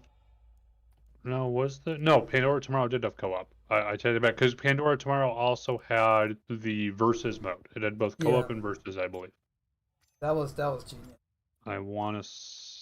I think the Am I? last No, the last am I good one would misremembering? have been what? Blacklist? Not Blacklist? Blacklist. So- That was the last one. Chaos Theory. Okay, well, I would say Double Agent was still good. It was differing from the previous ones in that you had so up until 3 it was pretty much just stealth action, which was it was doing good stuff. With Double Agent, which was number 4, you then had the addition. So it was still stealth action, and I think they did a good job of modernizing it, but still allowing for the stealth, but also allowing for action. They did a good job balancing that out, in my opinion. Chaos Theory as well also had some decent balancing options there. Yeah. I think so. But with Double Agent, the big twist, and I think it was a well done twist, was that you had to balance out your agency objectives versus keeping your cover with the John Brown Army, because the ultimate goal is that you're trying to go and maintain good graces with them to stop them before they do the big bad. Now, why they didn't just go and once they did anything they could put them away for, just okay, move in and nab them. I don't know, but this is a video game after all. But that being said, it was really interesting because it'd be like, oh, this objective, if you played exactly how the John Brown Army wants you to, then the agency is going to start thinking you're going rogue here. But if you don't do it, John Brown Army is going to be like, well, hey, you're saying you're one of us. How come you're, you did what we wanted you to do, and that's good, but you went and did stuff differently than how we would have you otherwise do it.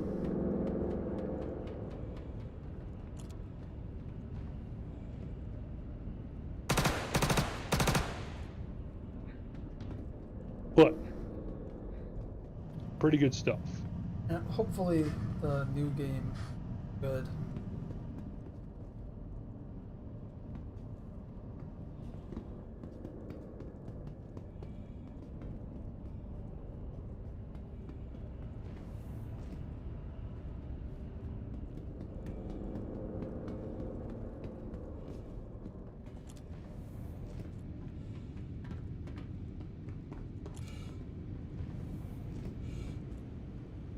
But that would be the kind of stuff I would want to see again. Now, Blacklist did go and reintroduce stealth mechanics, at least to some degree here.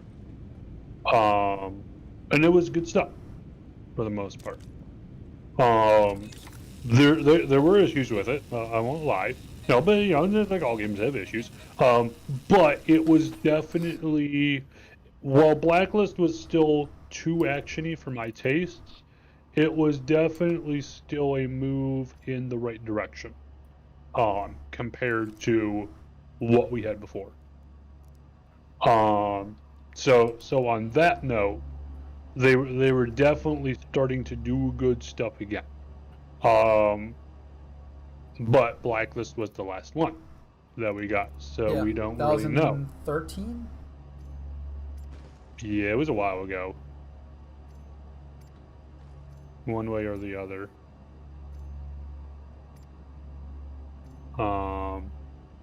But Still good stuff. And the co-op on it was decent. The story on it, I feel like they actually did go and try to put some efforts into the story of it, the writing, the missions. It felt like I didn't agree with all of it, but it felt like they were trying. So I'll give them that much for it. I mean, the last time we saw Sam Fisher too was in one of the Ghost Recon games. Correct. They gave him some voice lines or some shit. Never played it. I was a huge fan of Ghost Recon back when it was Ghost Recon Advanced Warfare. Yeah, the Warfighter? old Ghost Recon I loved, but I haven't Yeah, played anything. those were honestly just the tactical shooter elements of it were great. But then they went away from that, and as with all their games, it has to be an open world shooter bullshit. And that's why also too, just with all of their games these days, it's all open world shooter bullshit, which is why I don't They're all like really copy-paste believe too, them. so. Yeah, so I don't really believe them when they're saying, "Oh, we're gonna do it true to the original when it's not gonna be open world." Like, Well, I'll no, believe it what when they're gonna do is they're it gonna have it be like a neutered version of the original, and then they're gonna add Probably. in the features that the original had later on, saying, "Look, they're new and innovative," like they did with Assassin's Creed, right? With Assassin's Creed If they Origins. even do that. No, Assassin's well, Creed Origins. They didn't reboot it. Well, but- no, I mean, if they even bother to put in the original features again, I don't see them being able or willing to actually go and put in. no, they're not the going to. original But I'm saying features. that if they do, like that's how it's going to go if they like that. Yeah, maybe. Because like with Assassin's Creed, every Assassin's Creed game, you're always able to, hide. Well, not ever since 2 at least. You're able to hide within crowds, and you were able to hide on benches and essentially blend in, right? Hide in plain sight. Yeah. And they removed those features in the earlier games. I get it; they wanted to do like a whole origin thing. They don't have those skills yet, but at the same time, the following games also have that problem.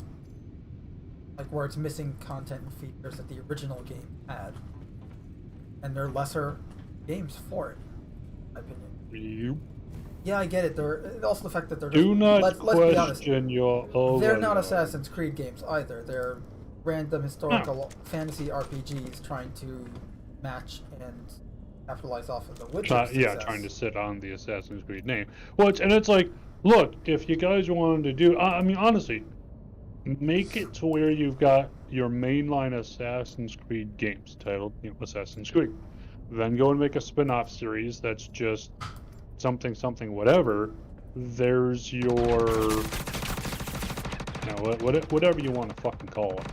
Assassin's Creed glitches in the system, some shit like that. Like there you go. You've now got your spin-off series. How do I get out of here? You don't. You're not going anywhere.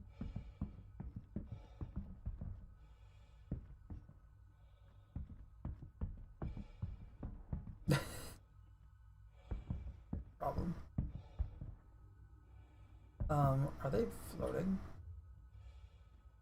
Yes, but no. But yeah. That's a different discussion and a problem with the whole Assassin's Creed. That's a shame. Like that's the problem with the games industry in general. Like we're seeing more of the same, and the same is left, right? Yep. How the hell do I get out of here? I can actually jump up here. Carefully.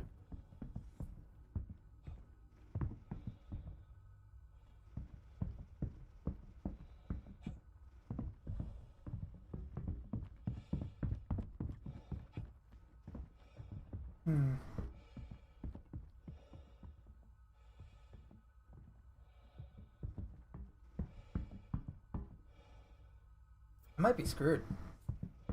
Maybe. Also, I don't know where the 6 guys are, considering how I went through the entire ship already before dying the first time. I didn't find them.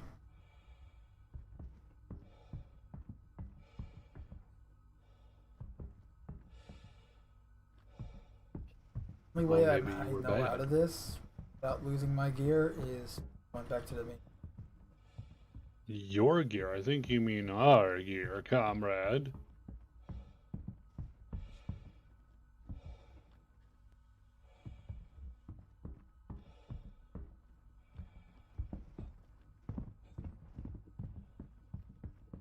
Really? There's no ladder here or anything?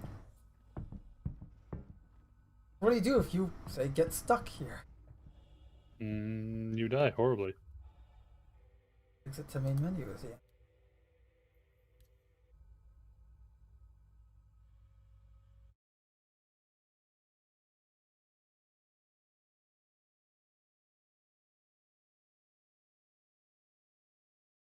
So I thought derelicts were supposed to have like fucking loot on them and shit. I haven't seen any.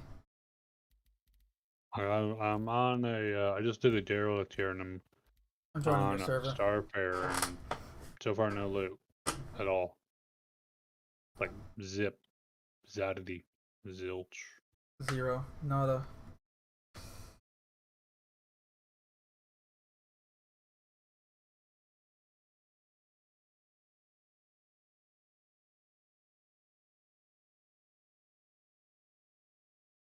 And of course my helmet's fucking up. Where are you? Moon of some kind. Yes, but where? Orbiting a planet of some kind.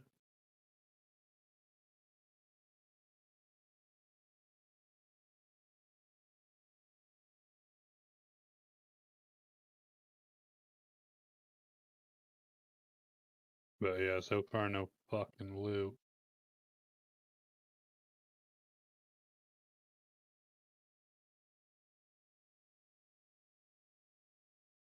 I'm actually like poking my head around and shit.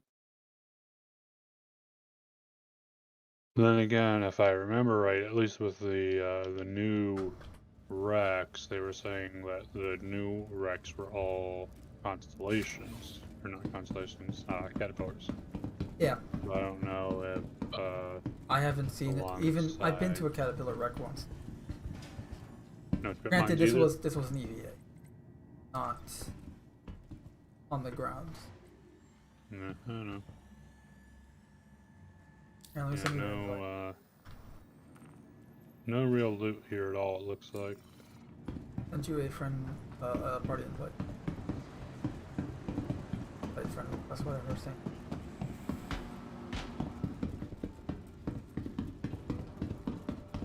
Oh goddamn! This box has got 13 fucking minutes on it. Fuck me.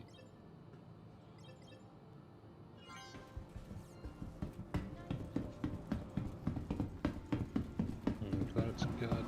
Are you at terrible. Arctic? I don't think so. Maybe? We're 55 million kilometers away. I can't. It's that far. Maybe. Yeah, solid maybe.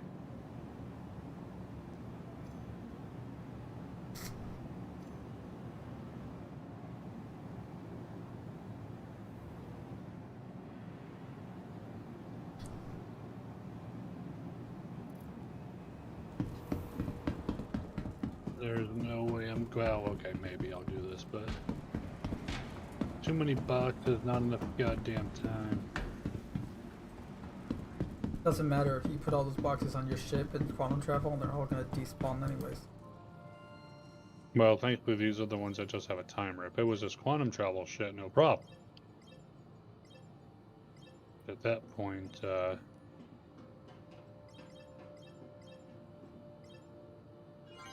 did it not equip my goddamn fucking tractor beam?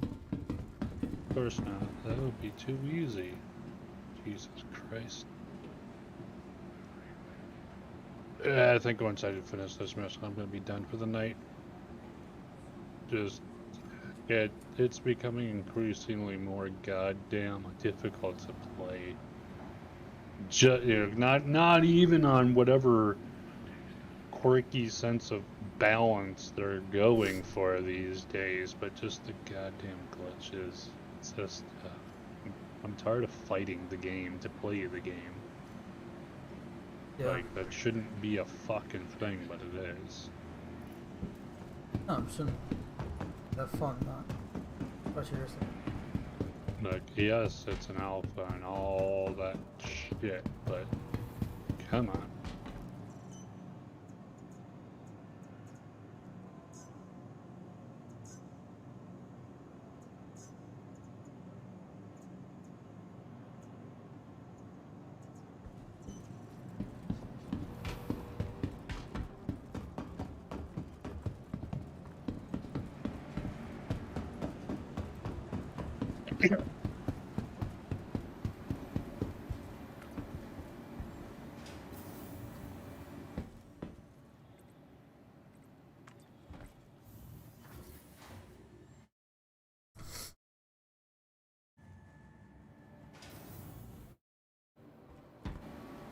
See if I can get some weapons. More back.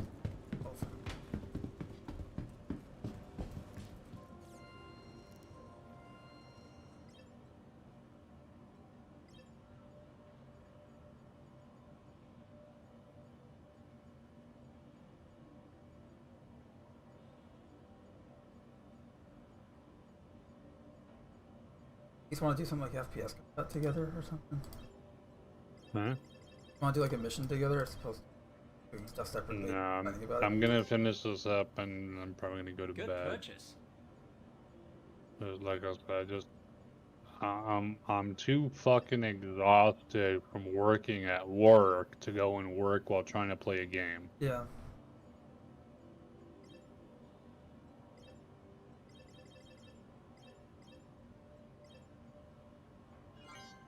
Like, maybe in you're another gonna be 2 happy or with that. 3 years this thing will be decent, but as it is, nah. And that's a shame. Like, I want to like this, I want to play this, just holy fucking dog shit. And it's Smart like, buy. oh, hey, you want to go and do something with your friends? Cool, we'll spend fucking 45 minutes trying to team up and get in the same place. Whoops, one of you died. Oh, you got a crime stat. Bump that up to an hour and a half now. Okay, hey, we're finally together. Let's go and do an event. Oop, someone killed you. Oop, you didn't set your respawn point properly. Smart buy. Now you're fucking across the map again. Another 20 minutes there. Yeah, like, literally, you can spend an entire fucking day. Yeah, okay, hey, you got everyone together. Cool. You want to do some mining? Okay. Oh, someone doesn't have a multi-tool. Okay, let's go buy him a multi-tool. Cool, that's another 20 minutes there. You've spent 3 hours doing nothing but trying to play without actually playing the game. It's fucking ridiculous. Like, and that's part of what they're going for, and I don't discount that. At the same time, it's fucking ridiculous. And there's a difference though. Like, there's a difference between, okay, you're spending your time like getting all your gear together and everything like that, versus you're fighting the game doing it. Yeah. The And thin line, right? it's so much more often fighting the game. Like, Yeah. hey, I mean, even just like, hey, you died, you're back at your regular respawn location. Cool, okay. And you are re-equipping your character. Like, you already have spare gear. You're just re-equipping your character. Cool, it's going to take you 5 to 10 minutes to do that. Like, 5 to 10 minutes just to go and get my gear straight to head out again. Like not even being like super anal about it. Just like, I just want, you know, my usual armor, my usual weapons. Let's get out there again. Like, fucking hell.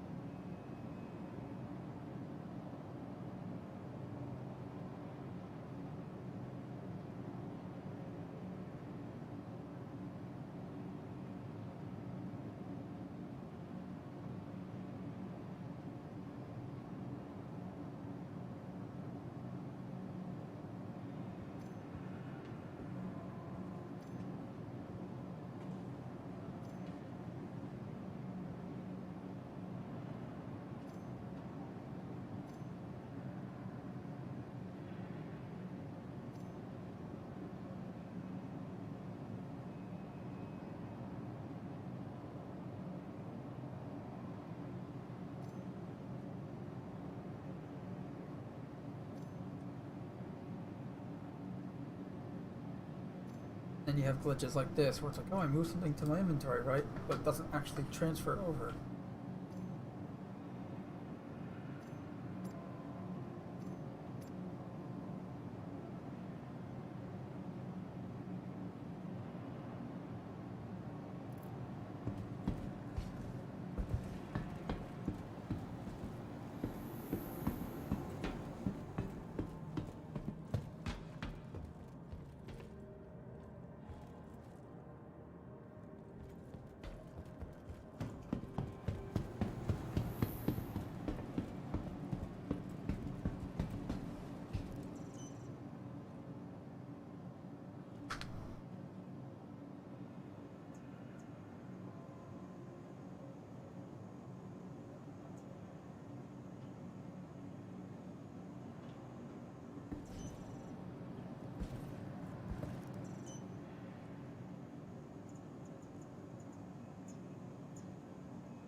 Seeing what's going on in server chat. Hmm? Some guys talking about like what's going on with the game today. I'm like, today? Yeah.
Apparently, the Security and Exchange Commission is widening its investigation of Activision Blizzard misconduct.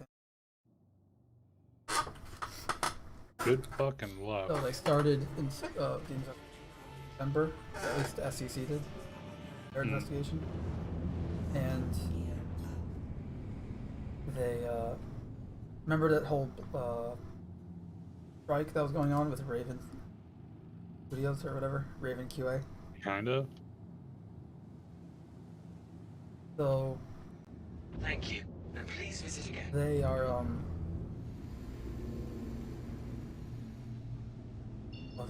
they asked the SEC to expand their investigation because, remember, Activision Blizzard at the time of the on strike, at the time of the riot strike, they said there was no strike at the time. They were not aware of one. But they were, and were in dialogue with people. So, not to mention that the first time that they've lied about stuff, they've been shredding evidence earlier, late last year.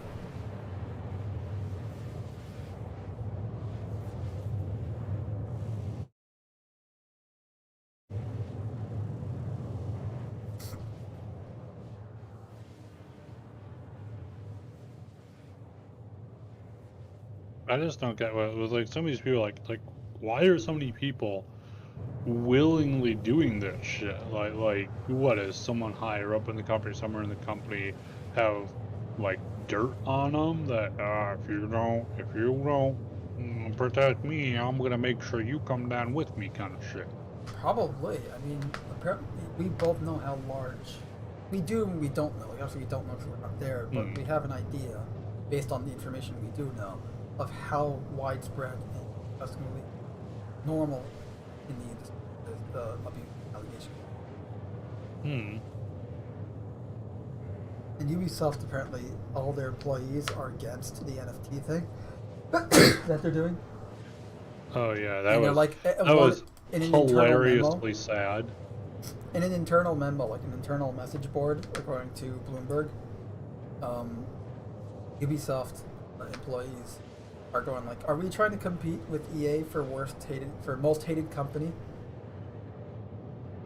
Another employee said something about like, "Oh, this is bad on top and this is on top of the sexual harassment scandal that's going on."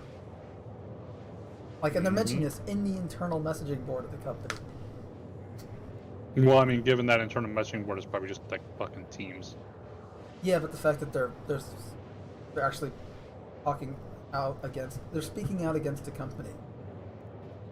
Yeah, I'm just saying it's utterly unsurprising to me, because it's like for example, when I worked at I used to do tech Publicly, support for a government speaking out.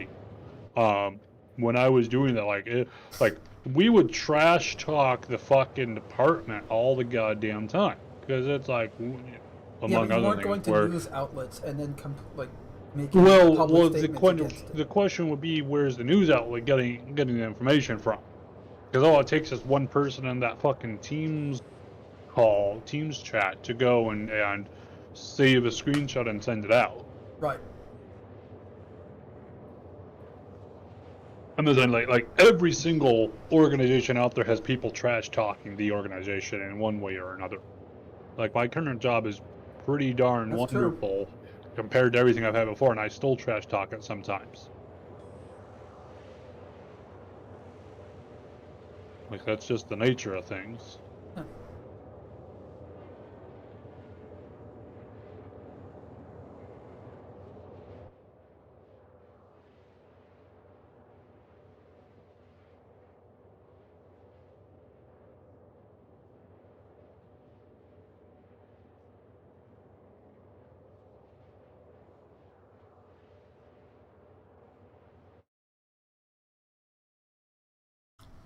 That was interesting because obviously, like, we both know the NFT is a scam. Fuck yeah. And it's good. If It's good if that the they developers weren't a and scam, employees are saying the same thing. Fortunately, well, the thing of it is, if they weren't a scam, companies would not be giving them away to their employees. Considering, as we've seen time and time again, companies going and giving away, or I shouldn't even really say giving, but going like, oh, to thank you guys for your hard work, we're giving you a pizza party, kind of shit. And it's like, is it better than nothing? Sure, absolutely. But when you have instead, it's like, hey, here is your contractually obliged salary or hourly rate for doing your work for us. Then on top of that, if you go like, oh hey, by the way, here's some bonuses for you guys. Oh hey, on top of that, here's a pizza party. That's like best of all kind of shit.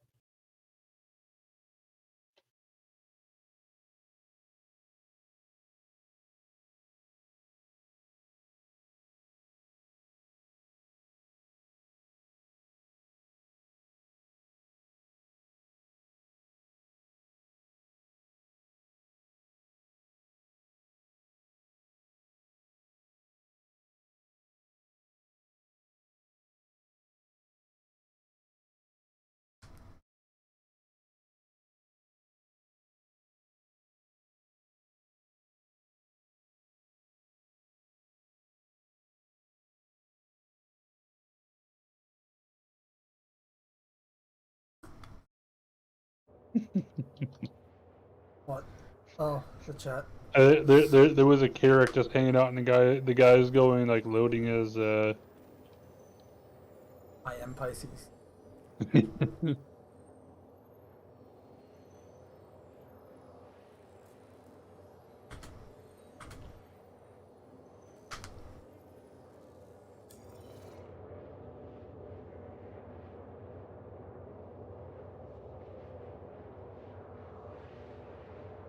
Is Jumptown around Microtech, I take it? I have no idea. No, it's around Hardcore.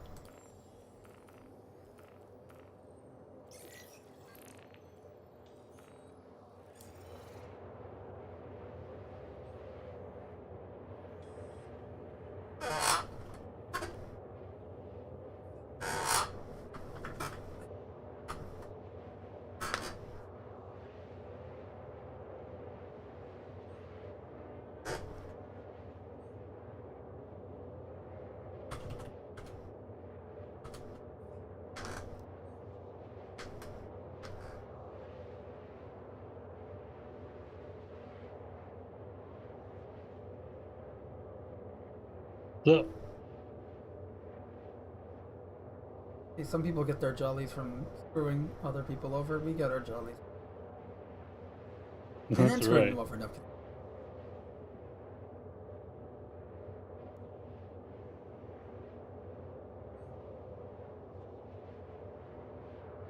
I don't hear him, but I take it that he's near you. Yes. I don't know why my proxy chat hasn't been working.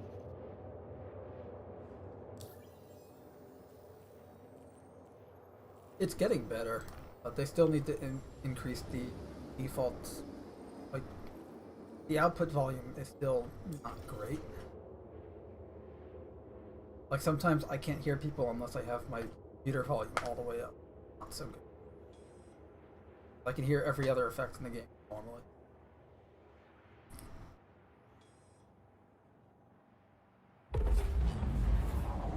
While I was on the, it was actually lucky I brought, when I went out to the wreck where I did the mission, I got all the boxes and turned them in.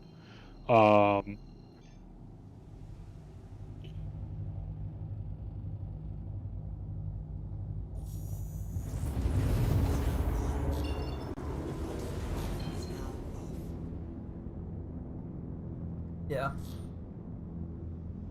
Oh. So just typing. But when I went out to the wreck, I took a ballistic pistol with me because I'm like, I'll have something, right? And I'm not expecting much. I'm not even gonna take one of my arc lights. I'm just, I've got like fucking 15 rounds. Fuck it. And I saw, oh, there's NPCs here. Okay, fair enough. Thank you for contacting EDL. I took out one. It took me, like three shots or 4 shots or so. And they're kind of desyncing around and shit.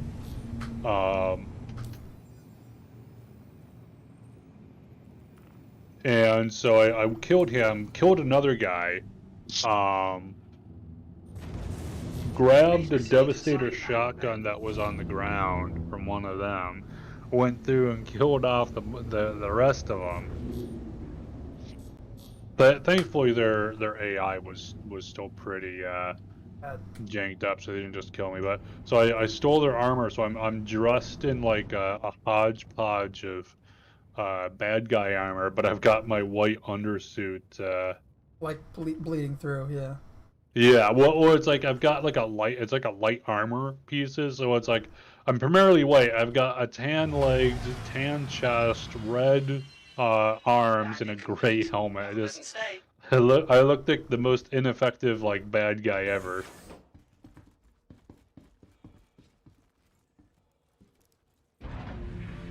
I'm at Tressler now. Are you sure about that? Yeah, there's some guy named M. Celester. I hate that guy. He owes me money. I know, he owes me money too. I say we go beat him up. Let's beat him up. Which one of us gets the crowbar and which one of us gets the lead pipe? You take the lead pipe. I still have lead poisoning from last time.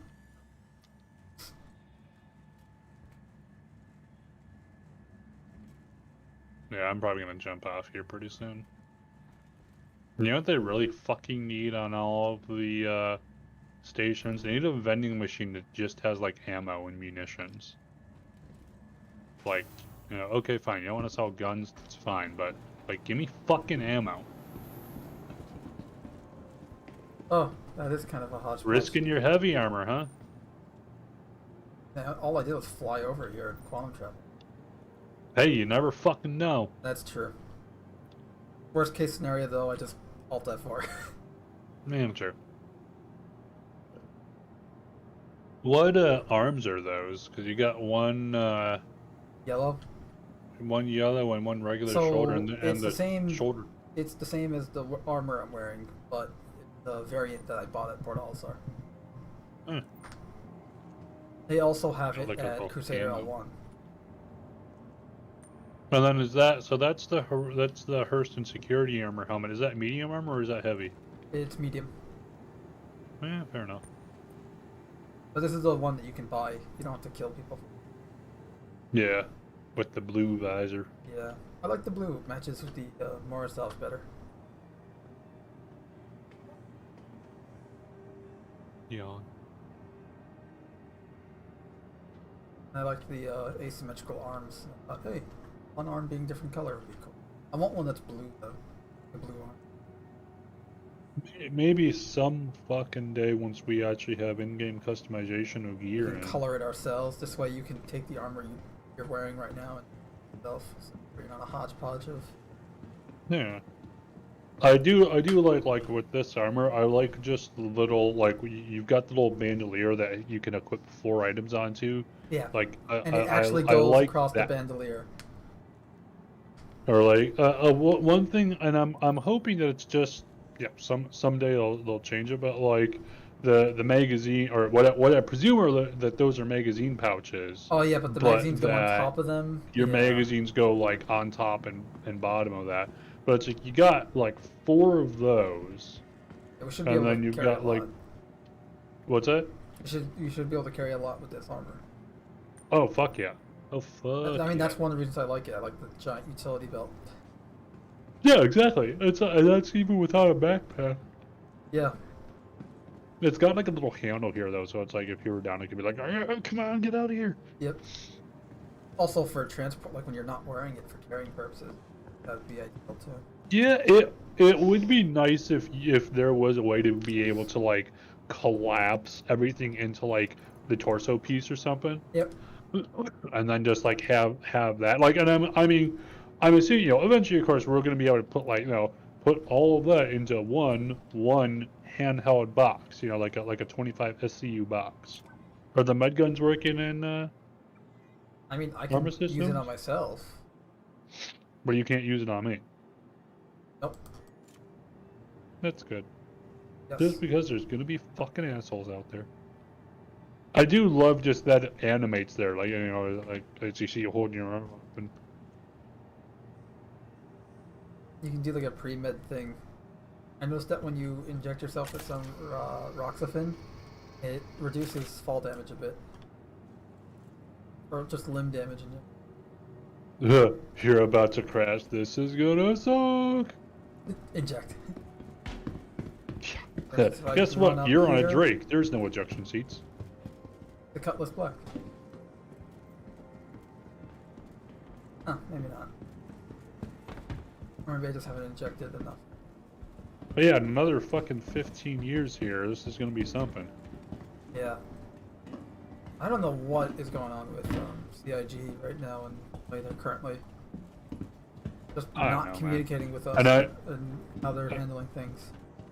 I hear too that, again, supposedly, we're going to be seeing even more of a dearth, even more of a slowdown of PU content as they focus even more On Squadron. Squadron 42, and it's just like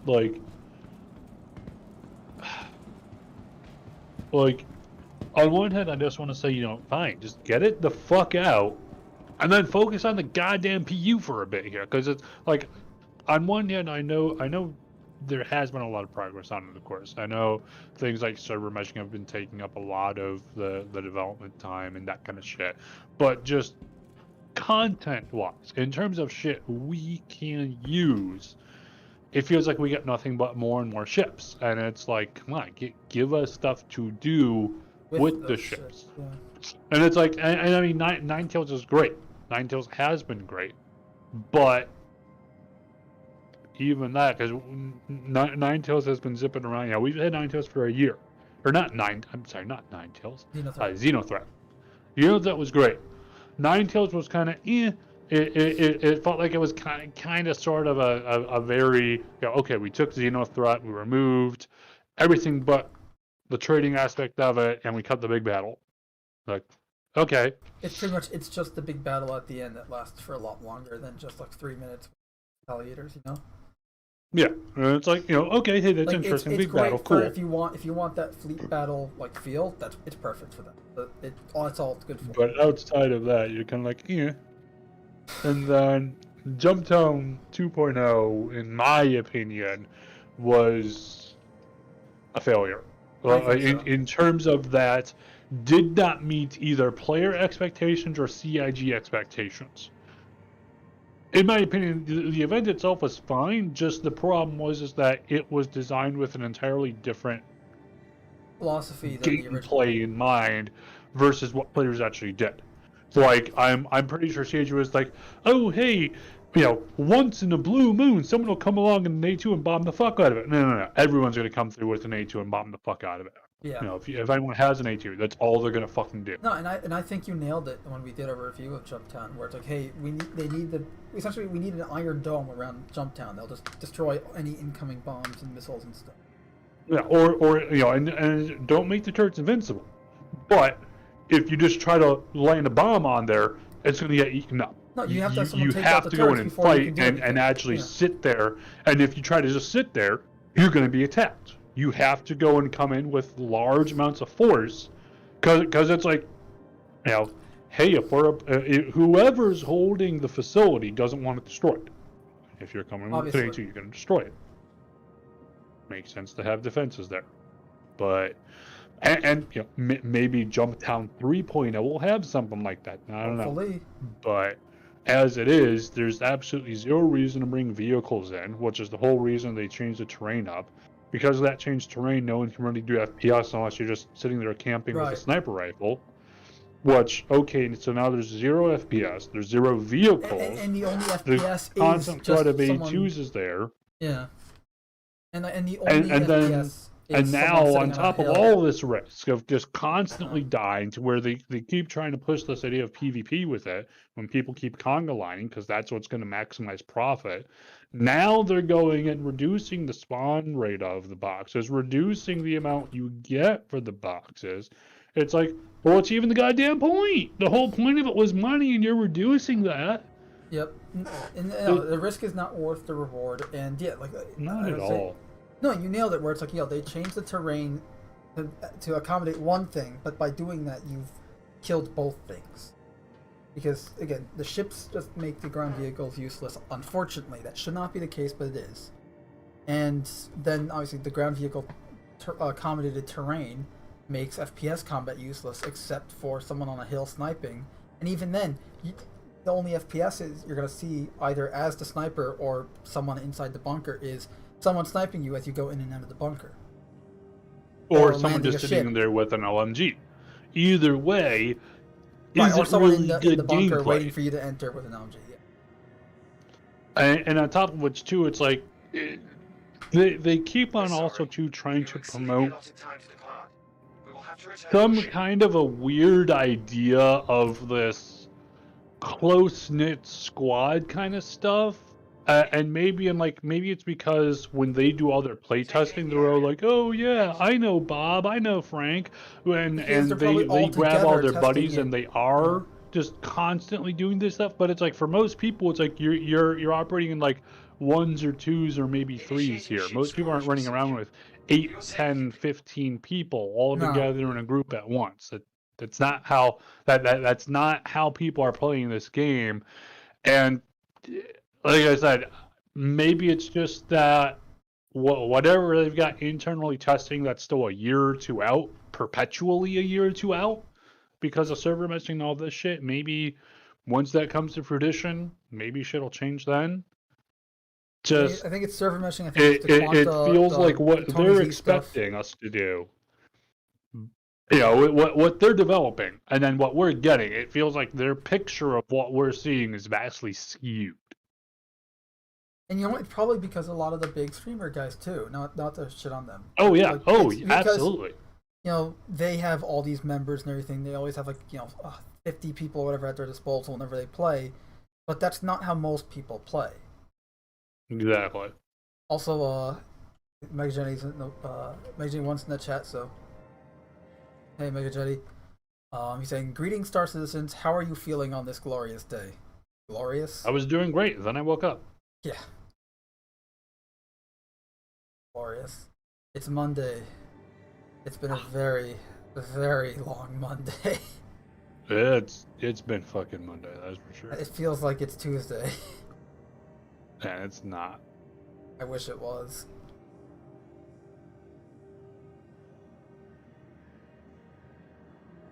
We do have a poll going on in the live stream chat right now. I said who's interested in trying out Star Citizen for a week. The answers were yes, no, I'll just watch, or more information needed. So far, get fucked. So far, it's 1 for yes and 1 for I'll just watch. Which hey, that's all two of our viewers. I'm going to assume though. that the I'll just watch is from Mega Jenny 1. Hey, that's all two of our viewers. That's 100% turnout rate for that poll.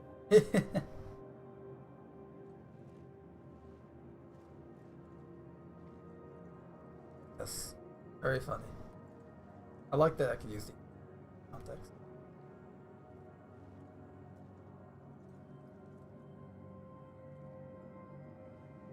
Actually, with the silver arms, your character doesn't look all that bad. They're not silver, they're red. No, your arms are silver with red.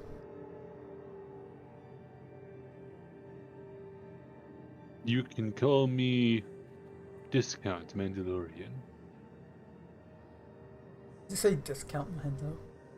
I can take on half a man if he only has one arm. By myself. I can lift mildly heavy objects weighing 40 pounds or less in a single strike. I can eat a whole plate of nachos though, for sure.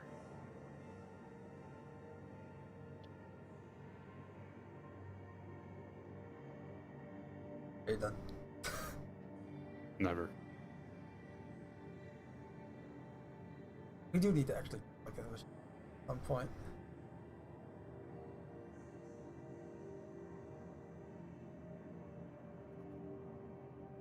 Star Citizen's kind of almost made for it in some regards, especially with like.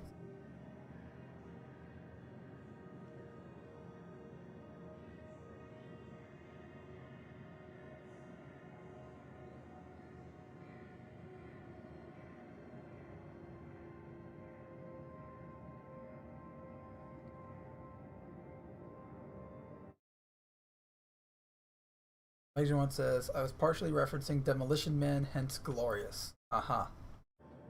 I mean, it's still not a glorious day.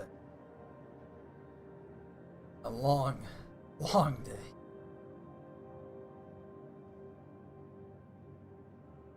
At least I finished some projects, though. For fuck's sake. Someone's made a Steam game. So I'm just looking at like some of the random Discord servers on it. So I made this Steam game. This is a military-grade simulation depicting a fictional series of escalations between Russia and Ukraine, which result in open conflict in the summer of 2017. As Russian forces move into the Ukrainian territory, the Ukrainians do their best to defend their country against a numerically and technologically superior adversary. Sorry. It came out January 21 of last year. Fuck. By the way, Megj1's asking us, do we play Fortnite? No. At least I don't. I don't know know. if you do. I'm trying to find the proper laugh emote. There we go. Not my kind of game. No. And even if it was, I'm not a fan of the people that make it and the tactics that they use and all that shit, so I'm not going to support it. Like, and that's assuming that it even was my type of game. I'm not a fan of Battle Royale bullshit. To me, that's a game You mode, will be not a once we game. brainwash you. Honestly, the closest I've come to fucking Battle Royale at all is Fallout 76 is Nuclear Winter Mode, which... The closest I've come to that is... Actually, I don't think I've ever played a game that has Battle Royale mode. You will. No, I won't. will. Also, there's this person Guess what that's Star trying- Citizen is adding next year? This person is taking a selfie with our butts. Yeah, I've had people do worse. I love how this NPC is just hanging out literally with us? like this managed to get right between us there. I like that, yeah. And then as she's checking, hey, what are you checking out there, lady? Okay, that's pretty funny. You know what I mean? We should do some machinima stuff with this. This is great. What are they doing? I think she's checking your ass out now. Like, yeah, this flight suit's kind of baggy. What do you expect in here? Not like this thing is like skin tight or anything. Come on.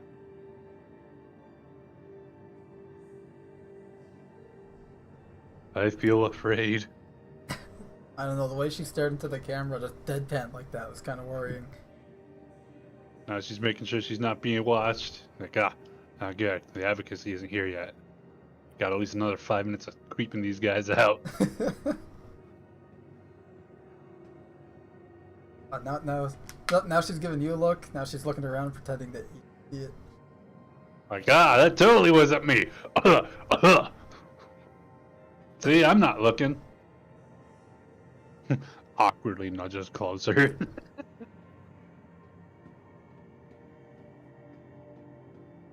I think this look is for you, Mega Jetty. He's looking through the camera to you.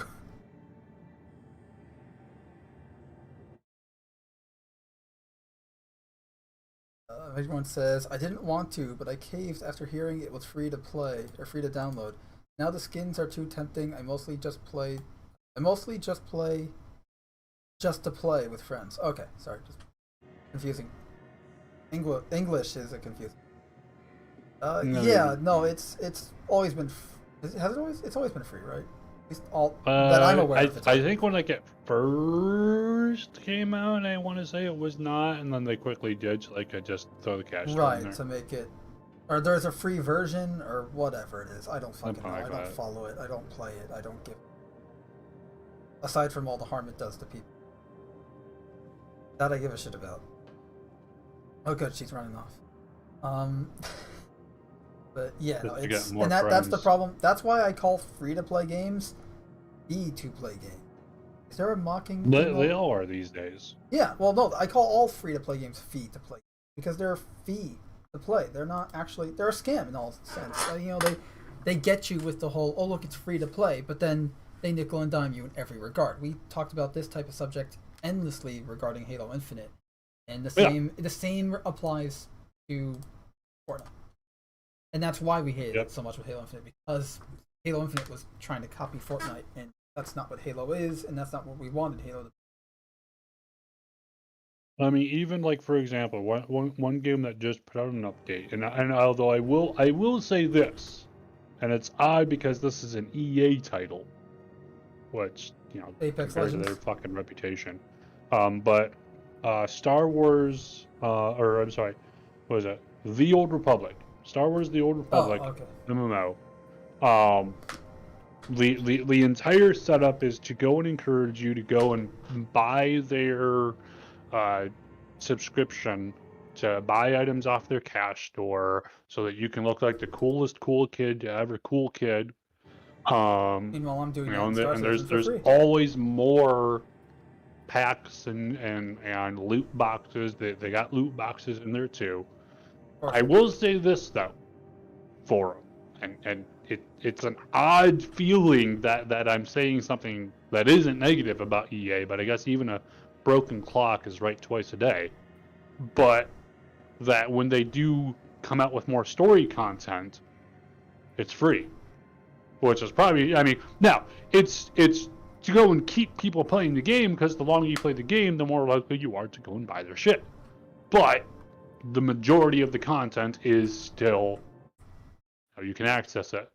But I have fallen onto the line of thought here that even consumables like, oh, it's fine, it's not content, it's consumable that are locked behind the paywall. I'm leaning more and more these days toward that being unacceptable. Like you should be able to get all content for doing stuff in game, and not at ridiculous levels. Like, hey, you have to play. Like there was one thing I remember. Like I forgot what it was. It was like it was some upgrade in the Old Republic, and it was like, oh, you can get this for free if you play for X number of hours. And I calculated it out, and I'm like, this is literally about 5 years of gameplay. No, that's the Like- remember when Star Wars Battlefront EA 2 came out, and that was the same exact thing. It was like, oh, you want to play as Darth Vader, you have to grind the game for 40 hours or whatever, or like months or something. I don't fucking remember anymore. It was a long time, and it's like that is not a realistic. No, because again, not everyone is like us, where we can sink 8 hours a day into a game in one sitting.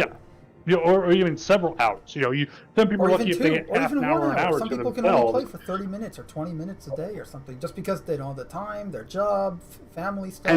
And that's exactly, oh well, well, if you don't want to spend the time, and they make sure it's an unreasonably high amount of time to do it, well, you can just pay us $40 and have it. And it's like, what the fuck?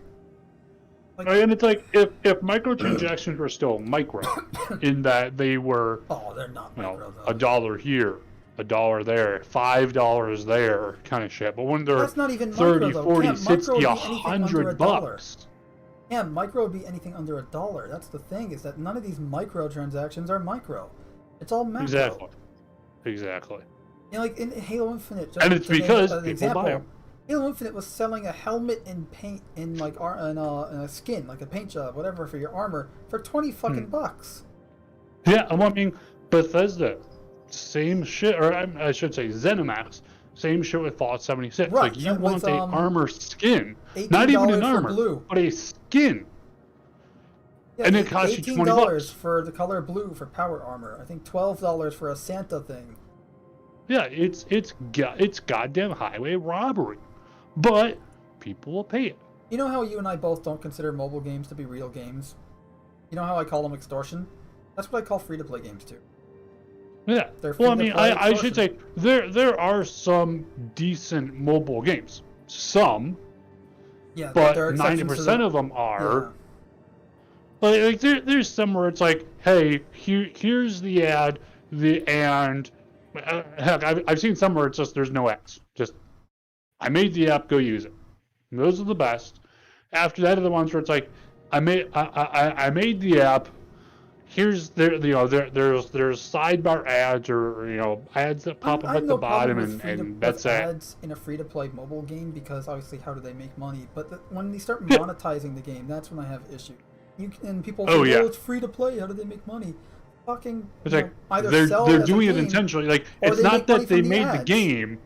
You don't, Well, it's you like, don't nickel and dime the they don't customer. make the game and then wonder, how am I going to make money with this? Oh no, I completely forget. No, they never. They do do it specifically because they know they're going to make more money by getting it free, because if something's free, I mean, for example, right now, we've got a free flying Star Citizen. Part of that is just, hey, here's some, some generally good content. We think more people, if they saw it firsthand, experienced it for themselves, got to play it, they might like it. At the same point, they might like it. And then what will they do if they like it? They'll buy the game. Yeah, that's the whole point, is to bring more people in. What Star Citizen is doing right now with the free fly week, sorry, because it's going to be throughout the week and some Friday. What they're doing with this is essentially like an old school demo that you'd have from a game. What the hell is this guy doing? And let me alt tab. He's checking your butt out, Mando. But this is like an old school demo where it's like, for instance, before I ever played Arkham Asylum, I played the demo for it on the Xbox, and I remember, it was literally like the opening level. That's it.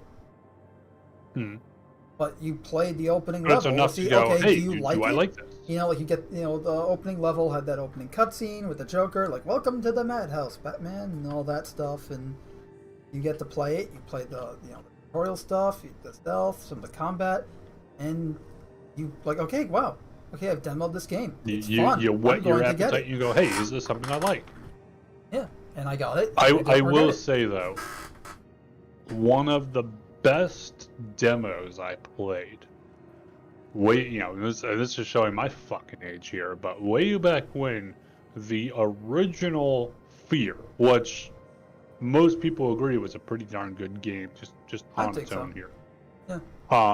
But what was interesting about it was that, and bear in mind, it's an FPS game, but it's a horror game.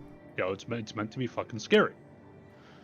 So as part of that, what the guy did, or what the team did with it, when they made the demo, and I could be misremembering this, but if I remember right, they took several different parts of different levels, stitched them together into what seemed to be a singular map, and said, here's the demo. So what you see in the demo, like you go and you play the demo, and you're like, okay, I'm going through, just going through the hallways and that kind of shit, following the path through, and kind of like, oh shit, there was something here. Oh shit, there was something there, and then you're like, okay, and then you're like, okay, hey, I like that. That was interesting. Let's go and buy the game and play it. And you're like, okay, hey, whoa, I kind of remember this, but this still isn't adding up.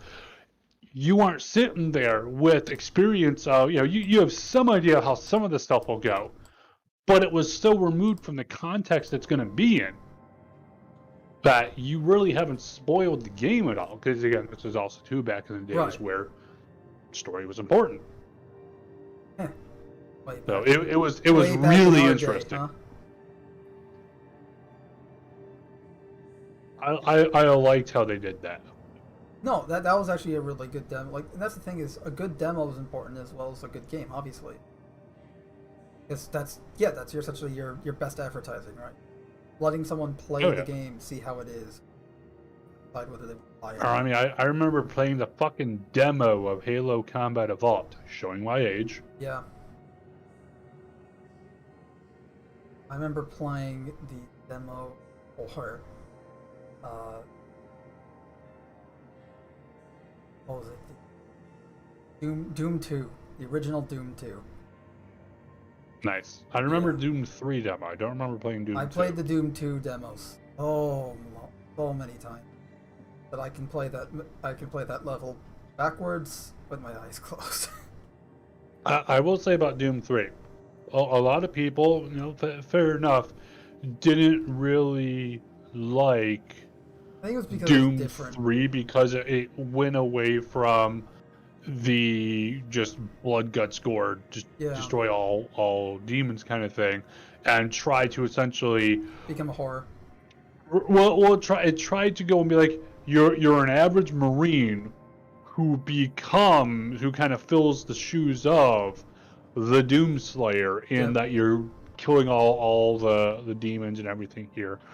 But it was an interesting twist on the same demon killing story we'd gotten. Yeah. No, I think So it I was kinda liked good. it. It just was different, and Yes, understandably, it was why different. people didn't like it. But I thought But a lot of the I- elements I from it did missed- come back in Doom 2016, otherwise known as Doom. I miss though the days where, like, yeah, even your and I don't want to disparage them when I call that, but like Fear, Doom, Doom 3, Quake Yeah. 4. I would say these were fairly straightforward shooters, but the team still took the time to go and make captivating stories about them, so it's not Yeah, just well, that's the thing. running down a hallway blowing enemies away. It's that, well, why are you doing this? Why do you care about anything that's happening here? And they wrote captivating stories. I'm still fucking waiting for Quake 5 Yeah, to finish off the fucking fight. I just remember, like, and that's showing at both of our ages here, like this, all those games that you listed. How shooters back when we played most of them had stories written for them. Like a game that nowadays is just a multiplayer thing that doesn't have any story or whatever. Like back in the day, even Call of Duty had stories made for them, like good stories made for them. Ramirez, take Burger Town. Ramirez single-handedly stop World War III. Ramirez. Yeah, right. That's like that. That's the thing. Like there was care and effort put into these things. Now there's none of that. The only care and effort that's put into them is how much money they can take from your wallet in some scumbag. Also, MegaJ1's asking, well, first he says, "Sorry, lady, you're not my type," regarding the lady staring at him. He also says, question, would or should futuristic cyber demons have laser guns? Sure, why not? Yeah, why? I mean, cyber demons are scary enough. Add lasers to them. Make it worse. Give them a laser chainsaw. No, give them a laser and the chain. Now we're talking. So is it a remember the chainsaw, but instead 2016, of in the 2016 cyber demon fight, they had the cyber demon did have a melee attack, like some energy blade attack. So you could just give him a chainsaw along with the laser cannon or something.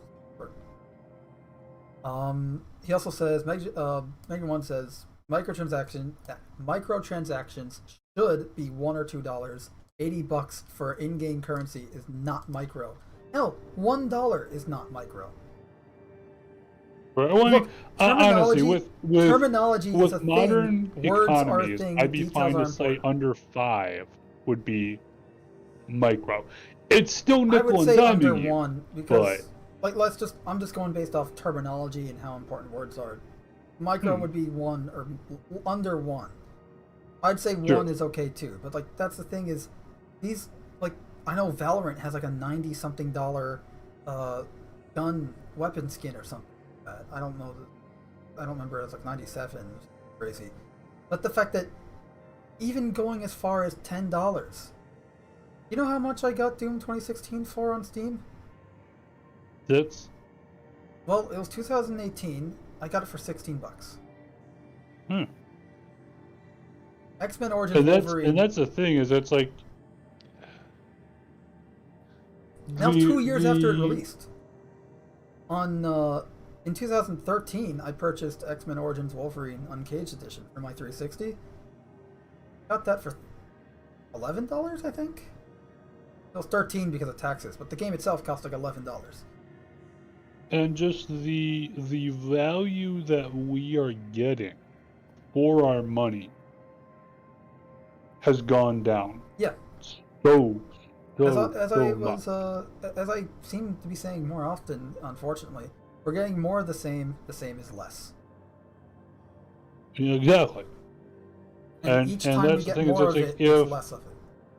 Or less of it. if we were getting, even if we were getting standard amount to where, okay, we're still getting, quality stuff, even if the quality isn't going up, that'd be one thing. But we're not. Like it's constantly a new low of how can we fuck this shit up? How fast can we push out this buggy unfinished product to just go and maximize sales so that we can go and release another buggy unfinished product just so that the shareholders or whoever the fuck can go and keep raking in the money. And it's like, and one important thing to note, I'm not saying, companies obviously exist to make money, but that should not be the sole focus and the driving factor of every single thing they do. Not to mention the fact that we're talking about video games here. Or even if we were talking about movies, comic books, or TV shows, the same applies. We're talking about art. This isn't a frying pan. Where, whether it looks nice or not really doesn't mean shit. It needs to function. This is artwork. It needs to have a level of care. It needs to have a level of passion, detail. It needs to have, even if it's not super great aesthetically, it needs to have the functionality that would make it the art, as part of the art form that it is. In this case, video games, which means functionality in gameplay, functionality in audio design, and tech, and all sorts of other things that make up the game, right? But right now, like, you take Battlefield 2042, right, the most recent example. That game's not in a functional state at all. Nope. Of course, I don't know if this is actually true or not, but I saw somewhere that they blamed Halo Infinite for its failure. When the game released before Halo Infinite and failed before Halo Infinite launched. Halo Infinite I'll make note of that. So I've seen the full the full briefing essentially that was being for apparently they were having a thing, why were sales so bad? And among other things, you guys keep pushing out fucking unfinished products. Who would have fucking thought? But more to the point, they were noting, hey, there were a lot of issues, but one thing that they noted as one of many factors, they were not saying it was a major factor at all, but just one of many factors, was that Halo Infinite's multiplayer released, and people were like, hey, as bad and microtransaction laden as it was, it's free and it's relatively polished. And compared to Battlefield, which is not. So that alone, and again, they weren't saying that it was even a major factor, but that it was a factor, which, okay, fair enough. If you're actually trying to go and look for, or across the board at all the reasons, sure. At the same point, it's like, God fucking damn it, people, we've been telling you for years what the goddamn issue is, and you keep ignoring us. And then you sit there and go, who would have ever guessed this would happen? We've been telling you! Come on! We shouldn't be surprised, though. Remember, when the initial reveal trailer for Battlefield 5, the politically correct bullshit World War II game, came out, and everyone was critiquing it for that exact reason. Not because it was not historically accurate, which they said the game was. I think it was Android Wilson, the CEO, saying if you don't like it, don't buy it. And people proceeded and then not shock to buy Pikachu it. face when people And don't buy it. Failed. Also, that game launched incomplete as well. Now it's 2008. It launched without a tutorial. It had a tutorial mode, but it didn't launch with it. And that's the thing, is it's just like time after time after time after time after time. You have companies that are releasing games that are not ready for general consumption. These things are in an alpha state. They're buggy. There's huge issues. I mean, look at fucking Cyberpunk 2077. Yep. No one can argue with a straight face without lying their ass off that was ready to launch. But company said, the higher up said, we don't give a fuck about the quality. We don't care about releasing quality products. We have to release in time for the fucking Christmas sales here. Push the fuck out anyway. We don't give a fuck. And then, shock Pikachu face when the fucking stock falls. People want refunds across the goddamn board. You've got lawsuits hitting you left, right, and center now because of fraud. Go fucking figure! Like, come on, people. And we're just, we named, 3 examples in, like, a span of 10 minutes. We can go on, and Halo, like, again, Halo Infinite, we can go on listing so many games, and Fallout 76. It's systemic across the gaming industry for pretty much every single AAA game company out there. It seems to be infected with this disease of screw everything else, maximize out profit margins by shoving microtransactions into everything, and fuck the rest. Yeah, that sounds about right. And it's unfortunate. And it's just like, holy shit. It shouldn't be. Especially since, well, like you look at games from 20 years ago, right? CE, or games, okay, let's take a game from 2002, or 2004 even, right? Yep. Better than stuff we're getting today. Content, better stories, pretty much better in every regard except for the 60 FPS performance stuff and whatever pixel resolution graphics. Essentially, that's the only innovation in this industry. 12 years. Graphics and performance. Everything else is actually in a decline of quality. Yep. I wish it was in a stagnation like it kind of was in 2013 and 14, with the rare exception. But nope, things are declining. As I mentioned earlier with the Assassin's Creed, like they'll have a game like, oh, here's a sequel to a game, right?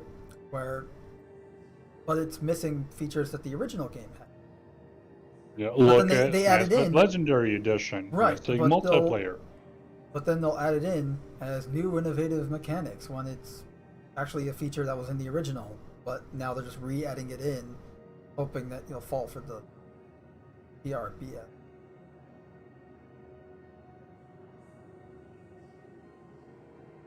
Miss good game.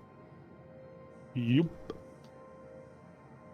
But which is why we're fans of Star Citizen, because at least it's doing some stuff right. Obviously, we're very critical of CIG, but only because we care and want this to succeed. Sick and tired of disappointment. Don't worry. After World War III, the games are going to be amazing. You say after World War III? I mean, we're kind of already in it. We have been for a while. Exactly. It's just not like traditional. We're just in the beginning phases. Just wait till the fucking nukes drop. Woohoo! Crawl out through the fallout. You mean like when society reboots, essentially? Sure, we'll call it that. Human Society 2.0, hopefully. No, we're at 4.0 now. Okay. I have to say it's getting better, just, higher number.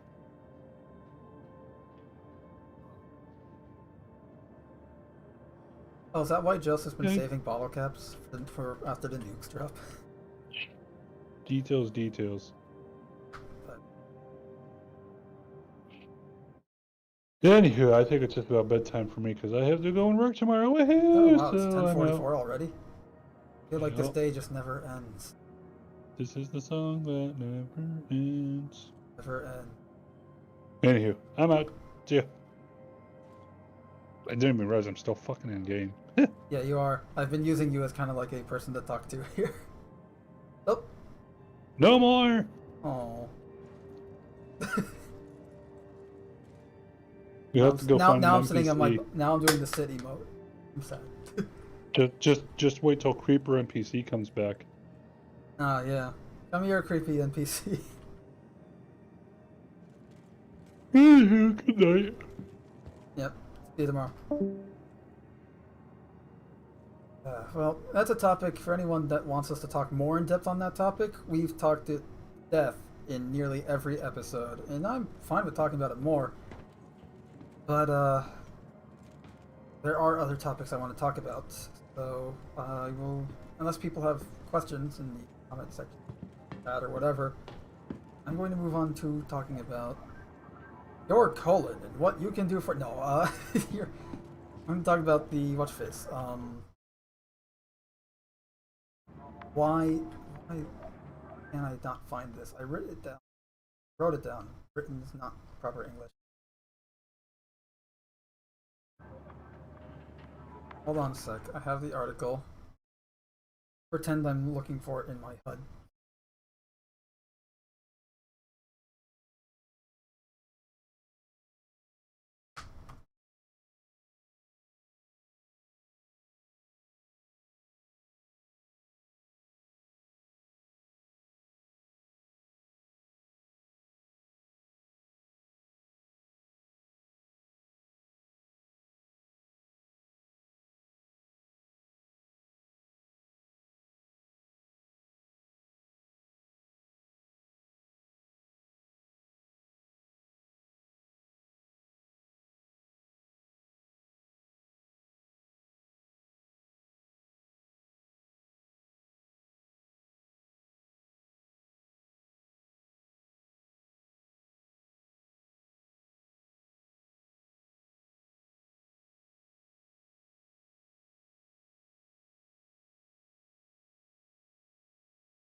Okay, got it.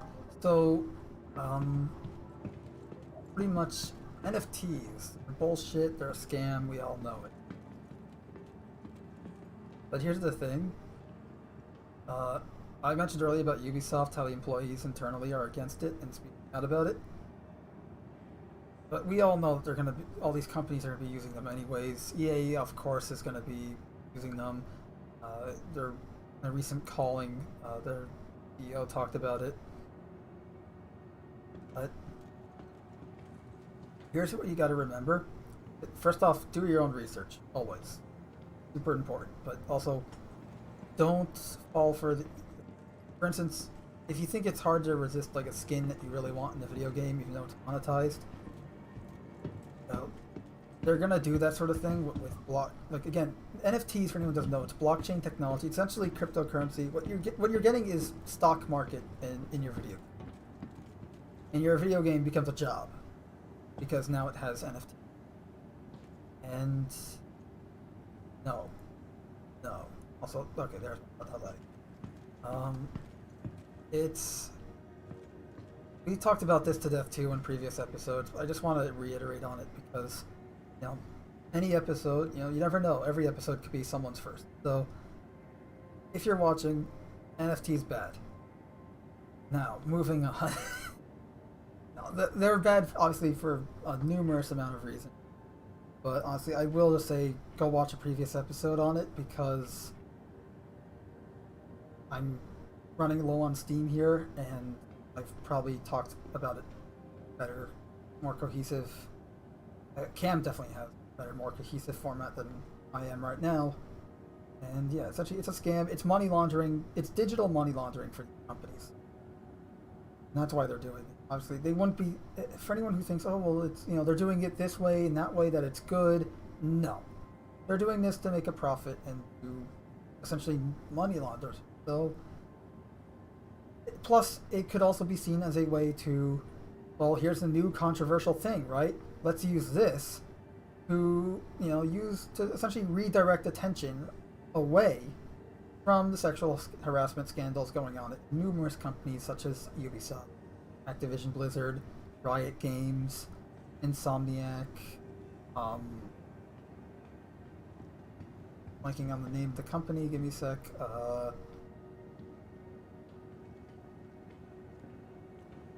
why am I blanking?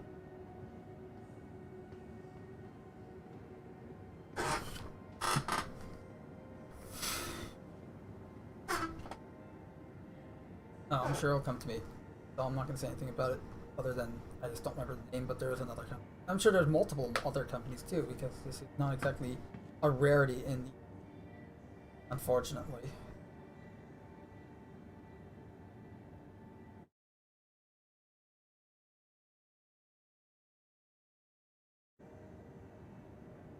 Honestly, there's an interesting article I read from gamesindustry.biz about actually what we just talked about, the whole games launching incomplete, and how it's like people are not, we're sick of it, we're all sick of it. It's been going on for too long. We want complete games. Like the whole live service model bullshit, I stand by the analogy I made 5-6 years ago now. Go to a bakery, buy a cake, you pay full price for this cake. Baker only gives you a slice, and then he'll give you more slices over a period of time, every now and then charging you for those slices. That is what a live service game is. Obviously that would not fly for a bakery. Why is it okay for a video game? Like unfinished games on launch? Imagine if you bought a frying pan. I know I used something similar earlier. Imagine if you bought a frying pan that's missing the handle. Or it's, you know, like it's not made properly so that the heat actually causes it to break. Right? Like when you get one of those like ceramic frying, I don't know, fuck. Like you get something, anyway, your frying pan is not what a normal frying pan is. That's a faulty product. You can sue over that. A video game should be held to the same fucking standard of having a finished product. Even old games that were bad were at least complete and in a functional state. Even the ones that were somewhat glitchy, they still functioned and they were complete games. Here, you're just getting, you know, major AAA, multi-billion-dollar companies producing shit. They know it's shit, you know it's shit, we all know it's shit, and it's shit. Pardon my French. I don't mean to swear this much, but it's crap. You're getting a faulty product, purposely made faulty product. I mean, again, we talked about this during our Halo Infinite videos, and you know, no one's making a game. You'll never have a game go, oh, we made it free to play. Crap, how are we going to monetize it now? Oh, I know. And then you get all the monetization shit. No, they make the game free to play with the intent and design it to be heavily and predatorily monetized. And just have predatory monetization in it. Where you're essentially playing a game and it's rigged to make you spend money in order to actually do anything. Or to at least play the game the way you want to.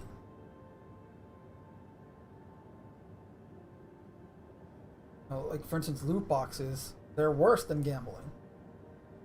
And I say this because at least with a slot machine, you have the illusion of control. I say the illusion of control because in some cases you may actually have control, right? You control when to pull the lever and get all 3 matching symbols.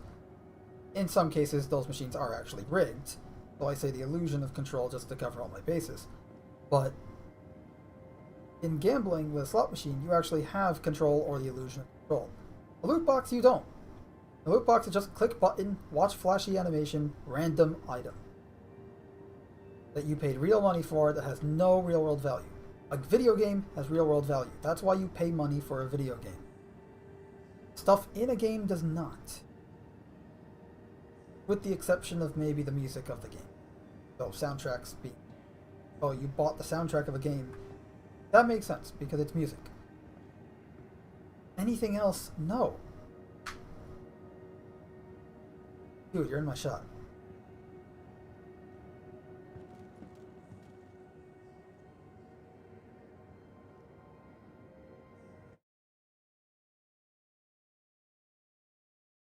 Yeah, Imagine One says it's like old school toys where batteries weren't included.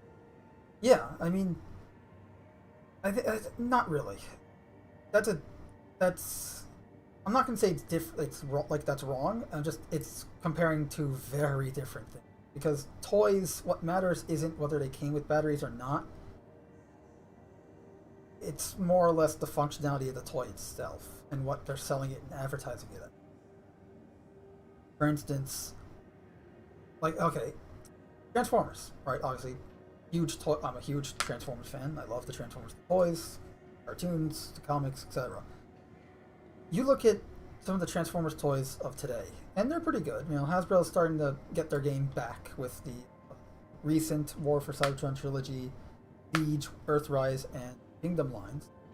And they're starting the new Transformers Legacy line, which will be like remakes of old toys from across different continuities, like G2 and Armada and Animated and so on, and Prime.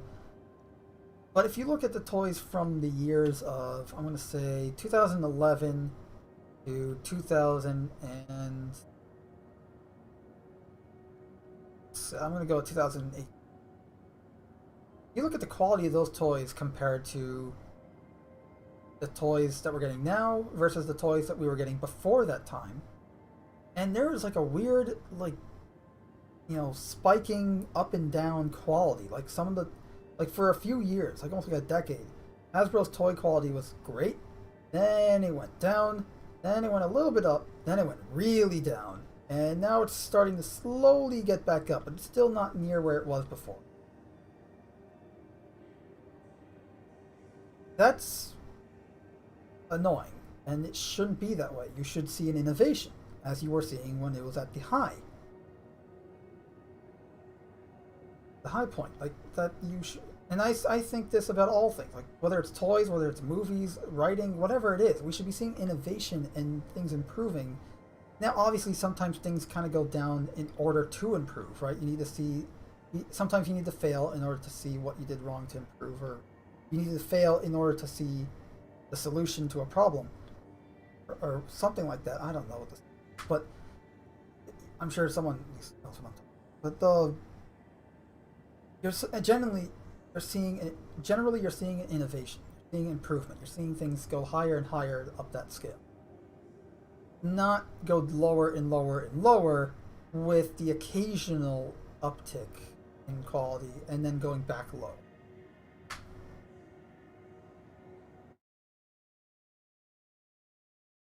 Okay, true, you're making a simplistic comparison. Yeah, but no, you were onto something though. With like, you were with the toys thing. How like toys they had, obviously, you know, take a toy in the 80s and you compare it to say a toy from 2005. The toy from 2005 is going to be vastly superior in terms of articulation points and nearly everything else. Paint application, the molding, what have you. The quality of the plastic. But then you take a toy from 2005 and compare it to a toy from 2011, and something doesn't add up. It's like a weird in-between the 1980 and 2005 toy, when it should be well beyond the 2005 toy. Like, I have Spider-Man figures from 1999 that are better than some of the Spider-Man figures coming out today. That shouldn't be. And these aren't like, you know, $500 collector items. These were like $20 figures that came with a comic book back in 1999. The Toy Biz stuff.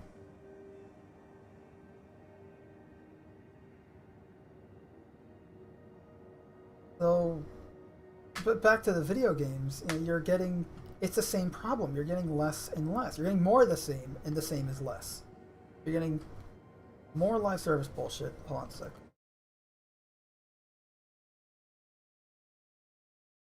You're getting more of the live service bullshit, right? Right. See, you know what I'm talking about. You're getting more live, you know, live service BS. You're getting more monetization, more predatory monetization. You know, the companies are getting more and more bold with how much they're charging you for this shit. You know, and games like Battlefield 2042, where it's a $60 game with all that monetization crap in it.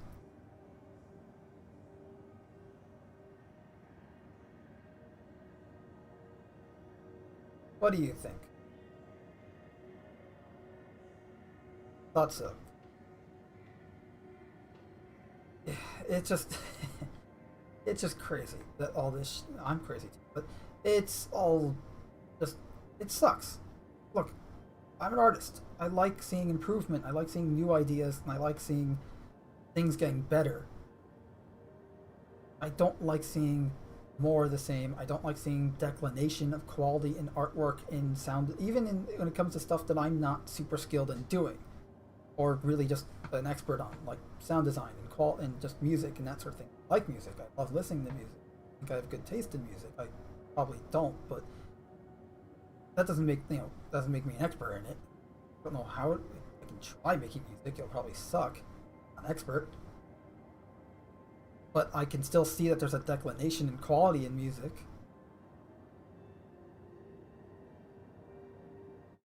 The point being here in this case is that in the context of the video games, that I'm seeing a declination in quality in the gameplay, in the games itself, the writing, the stories, everything except visual.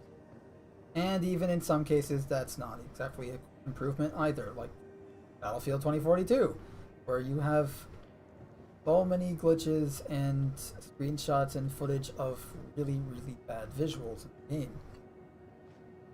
And in a first-person shooter, visuals are kind of important, especially when that's in the typical first-person shooters like Call of Duty and Battlefield and even Halo, where visuals are really the only significant improvement at a first glance. At a first glance, I won't take my words out of context there. At a first glance, the first thing you're going to notice is visual improvement from one game over the other. It's not until you play the game or watch gameplay that you're going to see the actual important improvements of that game. And I like how the shadow's hitting my... Oh. But, you know, like for instance, you take Halo CE and Halo 2, obviously the first noticeable thing you're going to know is probably the dual wielding. But, you know, you take Halo Infinite compared to Halo 5, first thing I notice is the visual difference, because Halo Infinite does look better.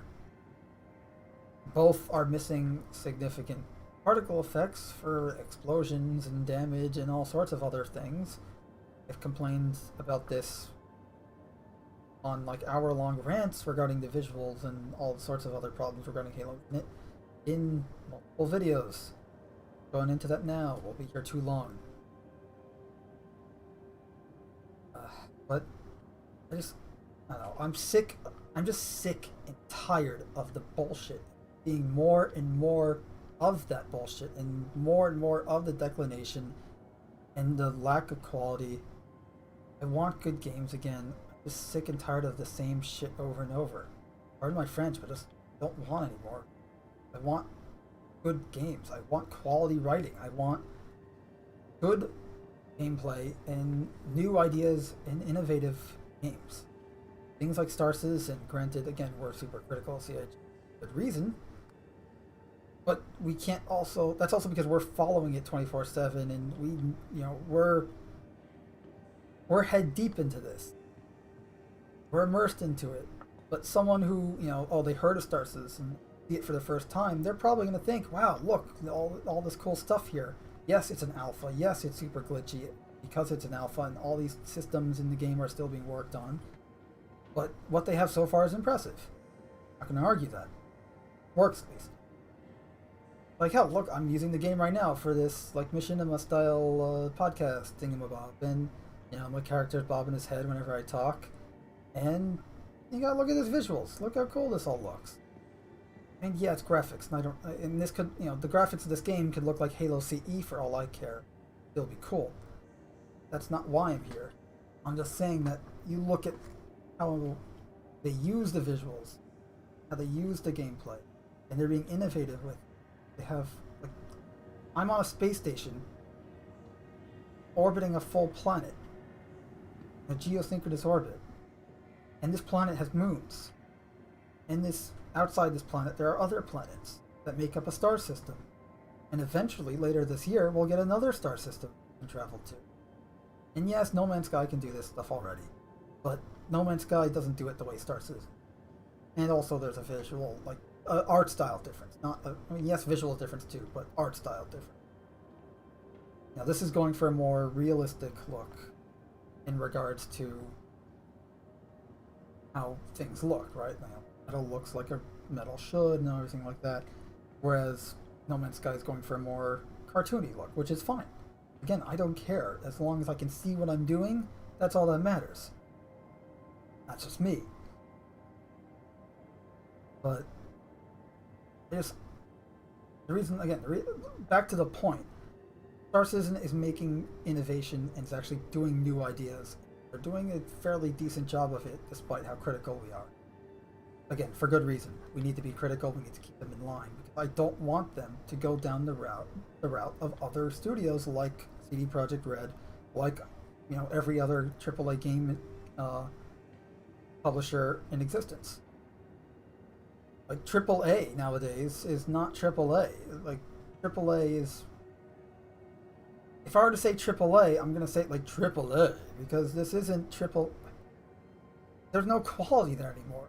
When we refer to a AAA game now, it's usually in a insulting and mockery term in context, not in a oh look at the quality and how well this game was made.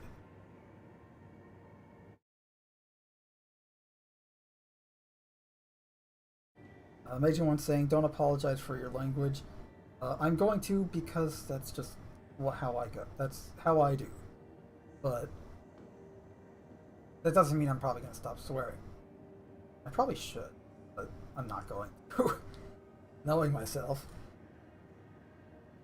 And I'm tired of this stuff.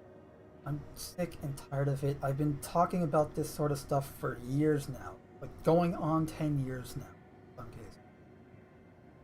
Not quite, but close to. It's been too long. We need games like we did back. First off, again, games have value. Games are an art form, and that's important. Seeing games being turned into soulless, empty cash grabs that have nothing but more cash grabs inside them is not okay.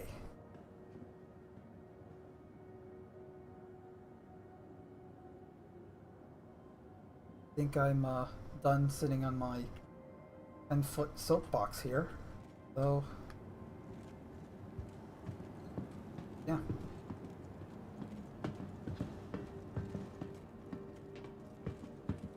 I like these stairs. Look at they up like that.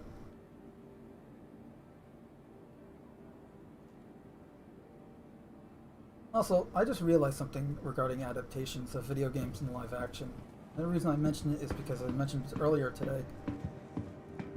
The director of Uncharted wants to make a Jak and Daxter movie. For any who don't know, Jak and Daxter were a PlayStation IP. I've only played... No, I played I played the first two. Never played the other ones.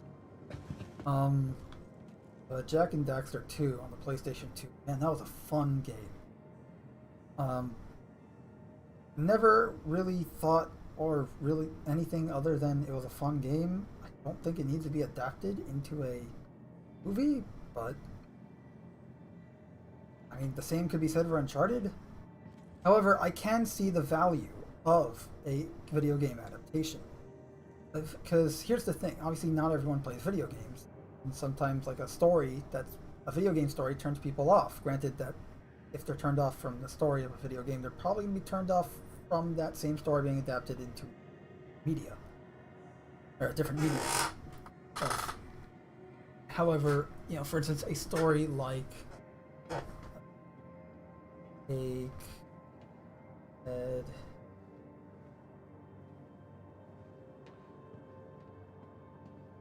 guess Halo. Doing the live action TV show, which is going to suck. But anyway, there are some games that could probably benefit from a live action adaptation, or not live action, but just an adaptation that puts it into a television or movie format. Because not everyone plays video games. In this way, they can experience that universe and that universe of stories through a different media that they prefer. Comic books. Look at a comic book compared to comic book based movies, right? Like how many people, especially those of you watching, know Spider-Man through the movies rather than the comic books? Personally speaking, I know him through the comic books. Didn't know that already? Then where the hell have you been? Rock. Like Batman, right? Everyone knows Batman from the Adam West TV show, from like the Super Friends cartoon, from the live action movies later on, right? The Keaton ones, or even later with Christopher Nolan and the Bale ones. And there's nothing wrong with that. That's my point. Is that sometimes adapting something into a different medium allows new people to enjoy it. However, it depends on how you do it. if you're not faithful to the source material and if you're not creative, then just don't do it. Like, take Ninja Turtles. Ninja Turtles was a comic book property, but no one would probably know what it was if there wasn't the 80s cartoon. Personally speaking, I prefer the 2003 cartoon. That's just because I thought it was done better and had better animation and storytelling. Also, the fact that it was closer to the comic books helped.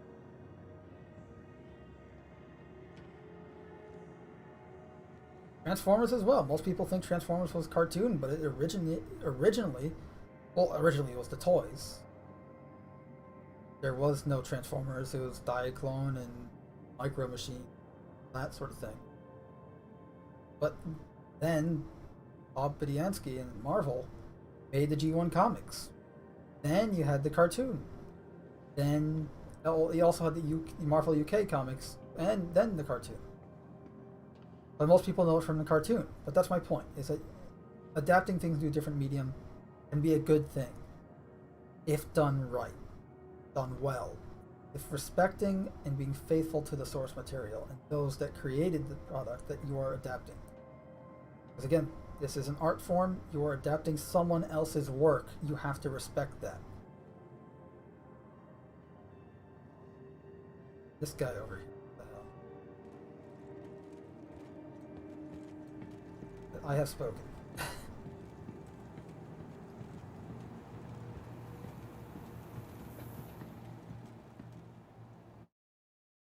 Measure One says, I liked the 2012 Ninja Turtles. It was the ultimate blend between the 80s cartoon, the 90s film, and 2003 cartoon.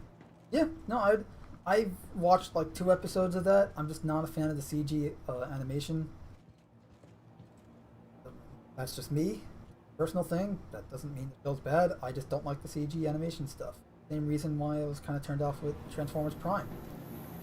But yeah, I've heard a lot of people say the same thing, where it's like a blend of the multiple TMNT cartoons and continuities, like the films. Although one thing that really did turn me off was how they did April, and my poor boy Casey, man. Casey Jones. He was perfect in the 2003 cartoon. That was awesome. With the Goongalas. Goddamn.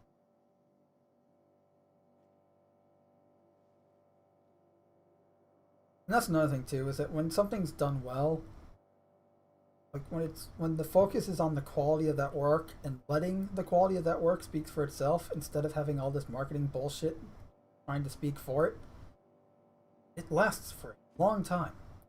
And next year, the 2003 cartoon is going to be 20 years old. Now, Transformers obviously has lasted this long because of, well, honestly, because it's a toy brand. Every cartoon is essentially just a giant commercial for the toy. Same with the movies. But that doesn't mean you can't make something good out of it, like they did with the comics, like they did one cartoon, the original movie, the 1986 movie. What could have been just like this cheap 1980s cartoon that's the same thing every episode but with a different gimmick actually started to become a story. Actually started to become a living universe there. Obviously, without my nostalgia goggles on, I can see that the original, like the first 2 seasons of the Transformers G1 cartoon, most of which was very, like, there was no continuity. It was really messy. It was just your generic, 1980s cartoon in the sense of story and characters. But later on, after the movie especially, it started to become a continuity. There started to become a story. There started to become characters and everything like that. And, obviously later on, now we have, like, definitive characters we had across various continuities.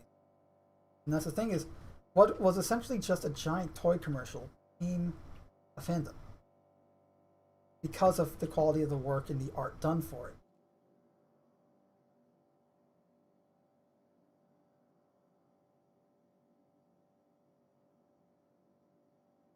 I mean, G.I. Joe is an even better example of that.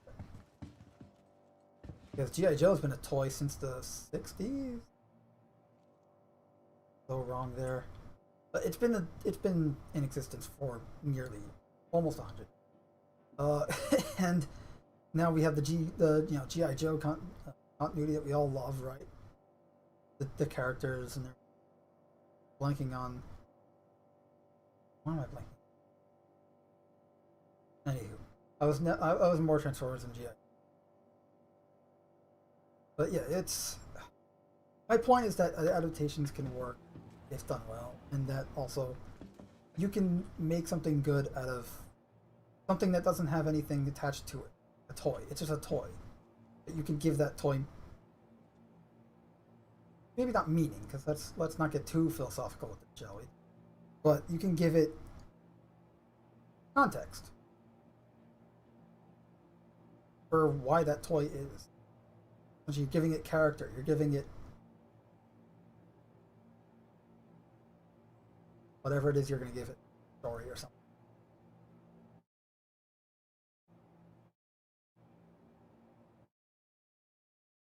The reason I'm just babbling on and talking about this is just because, again, I'm sick and tired of the lack of quality, the lack of content, the lack of story and art, and just the declination of everything regarding video games, movies, TV shows, you name it. You know, this podcast is supposed to be about all things escapism. But all things escapism right now kind of blow.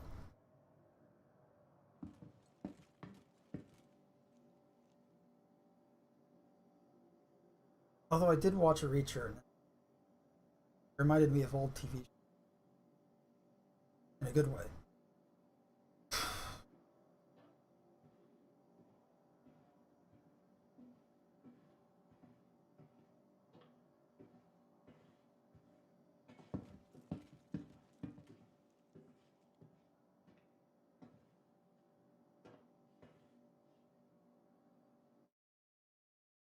Major One says, the one thing my stepdad loves about G.I. Joe, about the G.I. Joe film, was the reference to Kung Fu Grip. Saw that as a shout out to his. That's cool.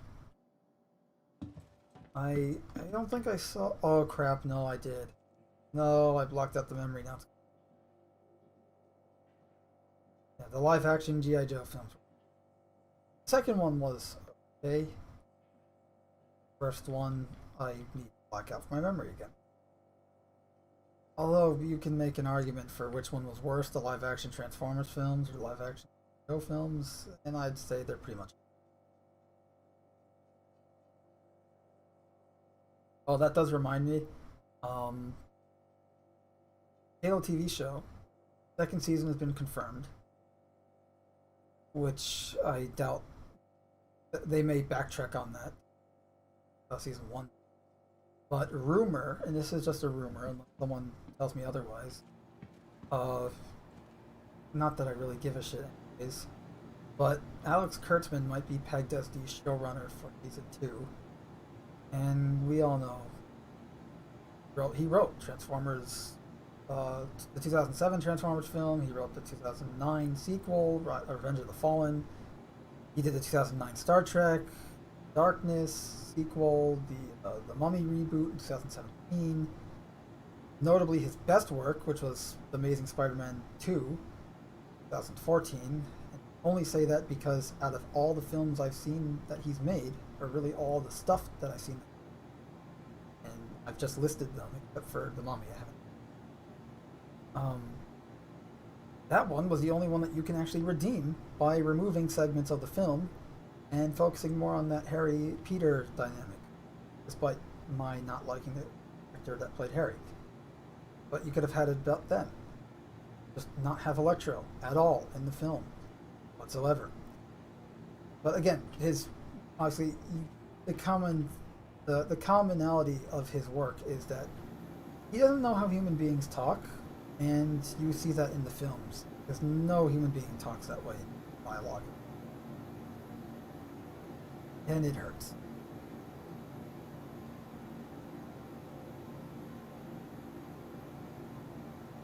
Obviously, the Halo TV show is going to be cool. First off, it's not canon, which may be for the better. Second, the whole race swapping of main characters from the games, the breaking of lore.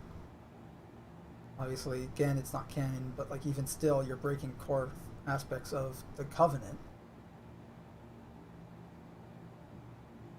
Why would they have a human that works with them or for them if their whole goal is to kill all of humanity?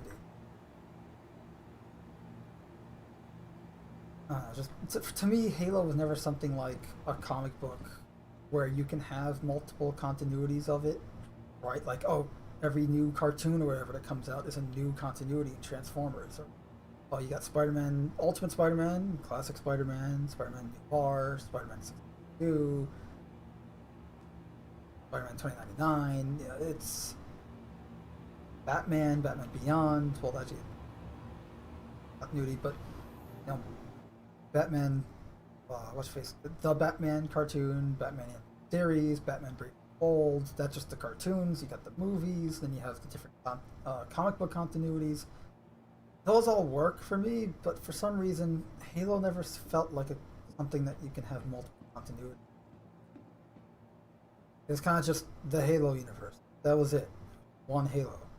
Well, technically there's 7 Halo, but there's just the one Halo universe, the one Master Chief, Cortana, other characters. Also, the fact Cortana in that Halo show, jeez, that looked bad. Why is it that hologram effects from 1977 look better than hologram effects today? It's a trick question. The answer is cheapness and lack of quality, lack of care, lack of effort. But as I mentioned before, still is an interesting question.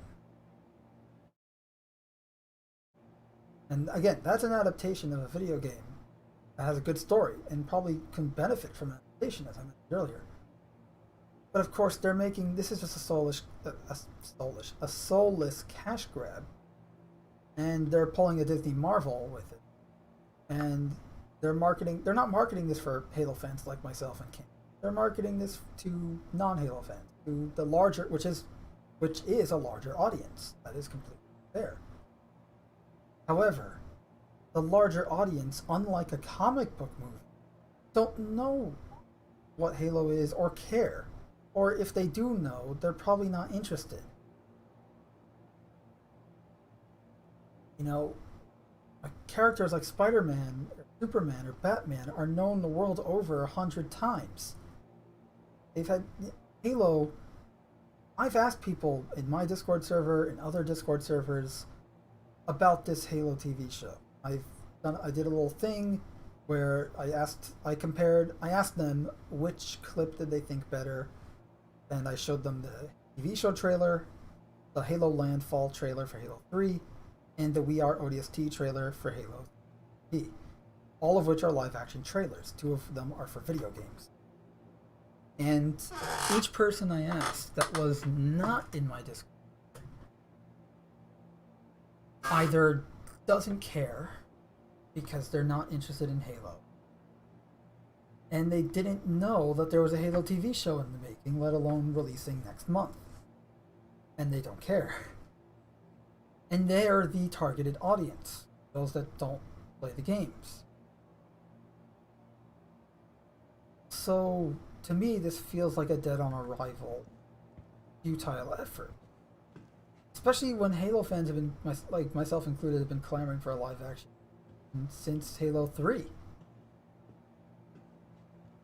I mean, we almost got it with Neil Blomkamp, but then that fell through and he ended up making District 9 instead. Although at least we got Halo Landfall from him, which in Gam and I's opinion, is the standard for live action Halo and is go-to comparison and what should be the basis for any live action future of that franchise. Essentially, if it's not on par or better than Landfall, it isn't. But I say that because they nailed it in that short, and it is like a 7-minute short film.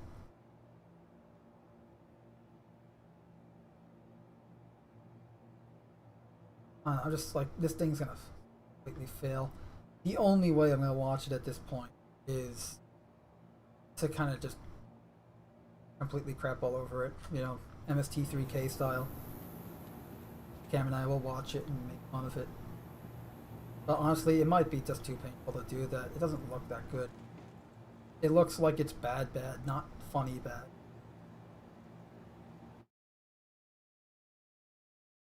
Major One says, it's like how the original T-1000 CGI is better than today's T-1000 CGI. Exactly. And that's from Terminator, who used to be back, you know, with T1, T2, and even arguably T3, were like the, you know, innovators and the guys reaching for the stars when it came to visual effects, right? Each film was doing something new in the industry that was never done before, visual effects, like the T-1000. But not anymore. And that just goes back to the whole declination of quality and the art form that is escapism. And escapism is important, especially today.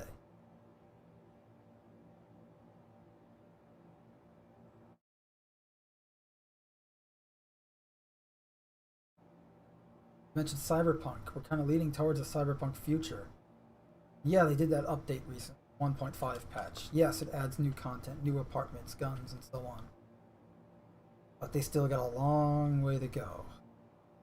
At best, we're looking at like a No Man's Sky redemption arc, right? Or like, oh, you know, No Man's Sky released summer 2016. Now, February 2022.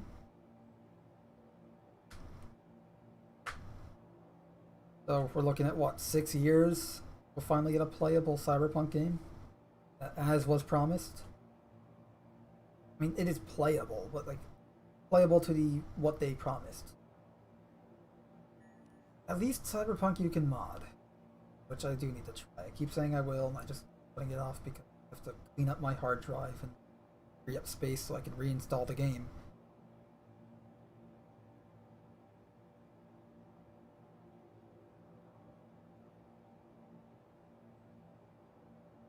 Well, on the topic of Star Citizen, it is the free fly. It will last until February 25th.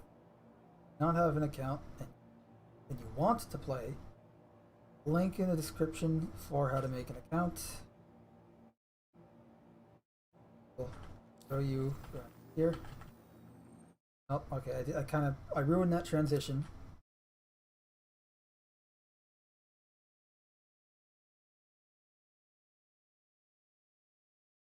There you go. Oh, right, wrong thing.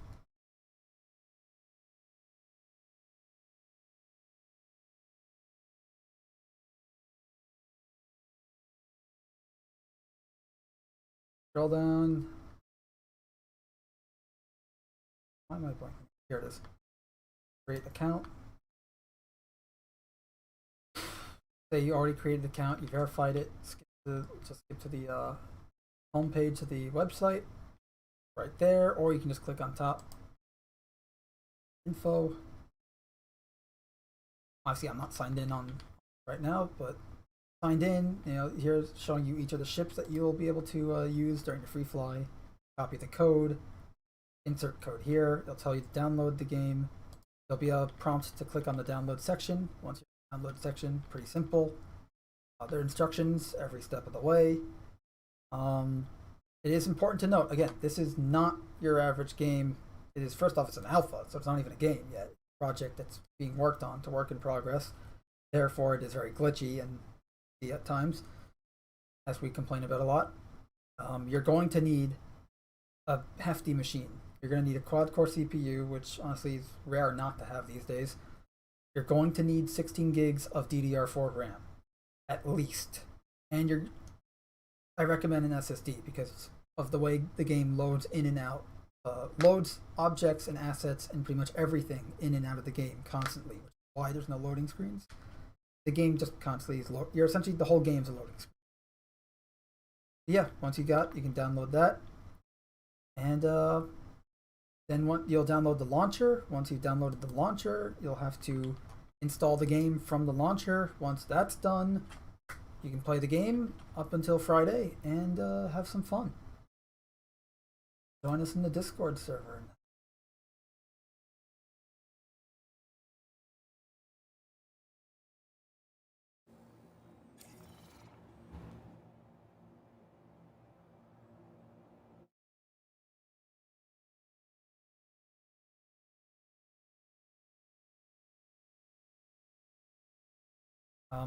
Where am I? On my...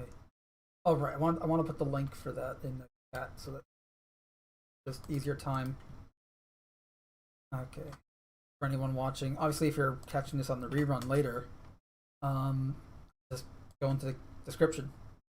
I showed it there. Links to the Discord server and everything are in the description as well.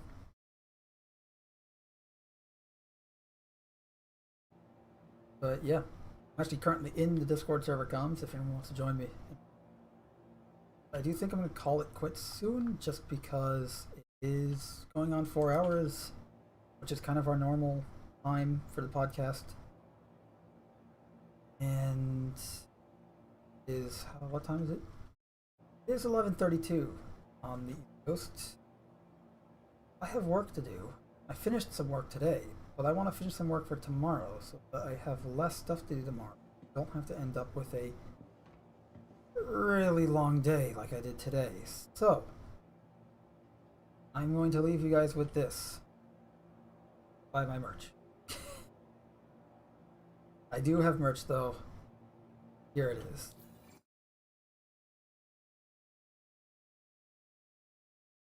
Assuming it loads. To give it a sec.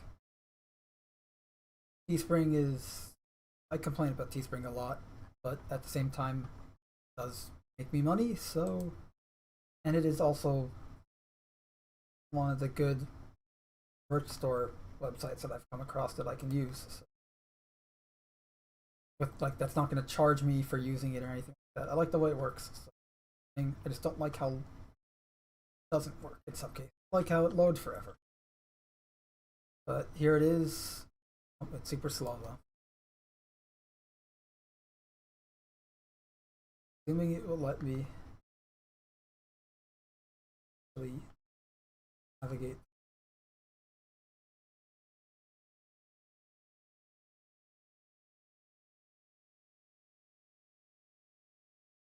Oh, I mean, okay, there we go.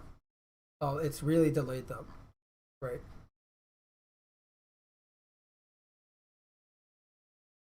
Oh, there's stuff with our logo on it. There's stuff with random art that I'm making. I need to add some new stuff to it. This really sucks. Oops. Something on my self fell.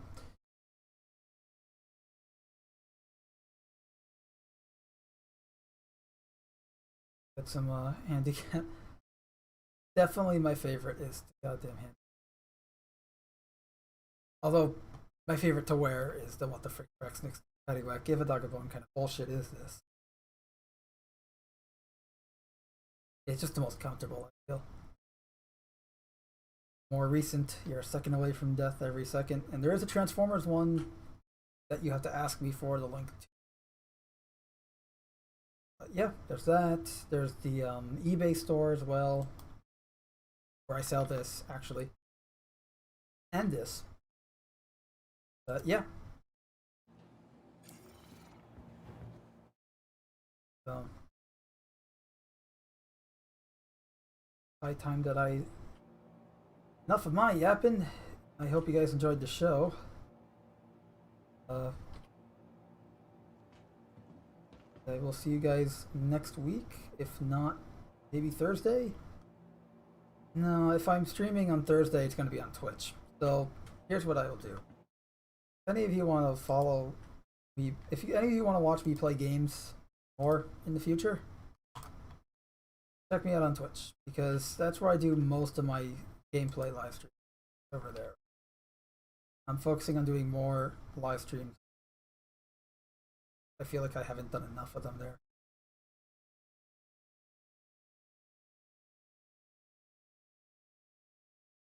link for that's in the description as well. But I just showed you that you can go to it from the home page or from our channel page. So yeah, that's gonna be it. I'm going to head off. I hope you guys had a great weekend and hopefully have a good week.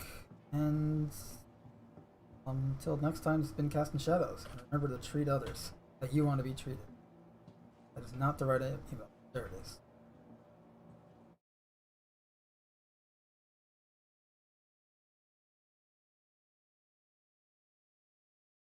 Messing things up and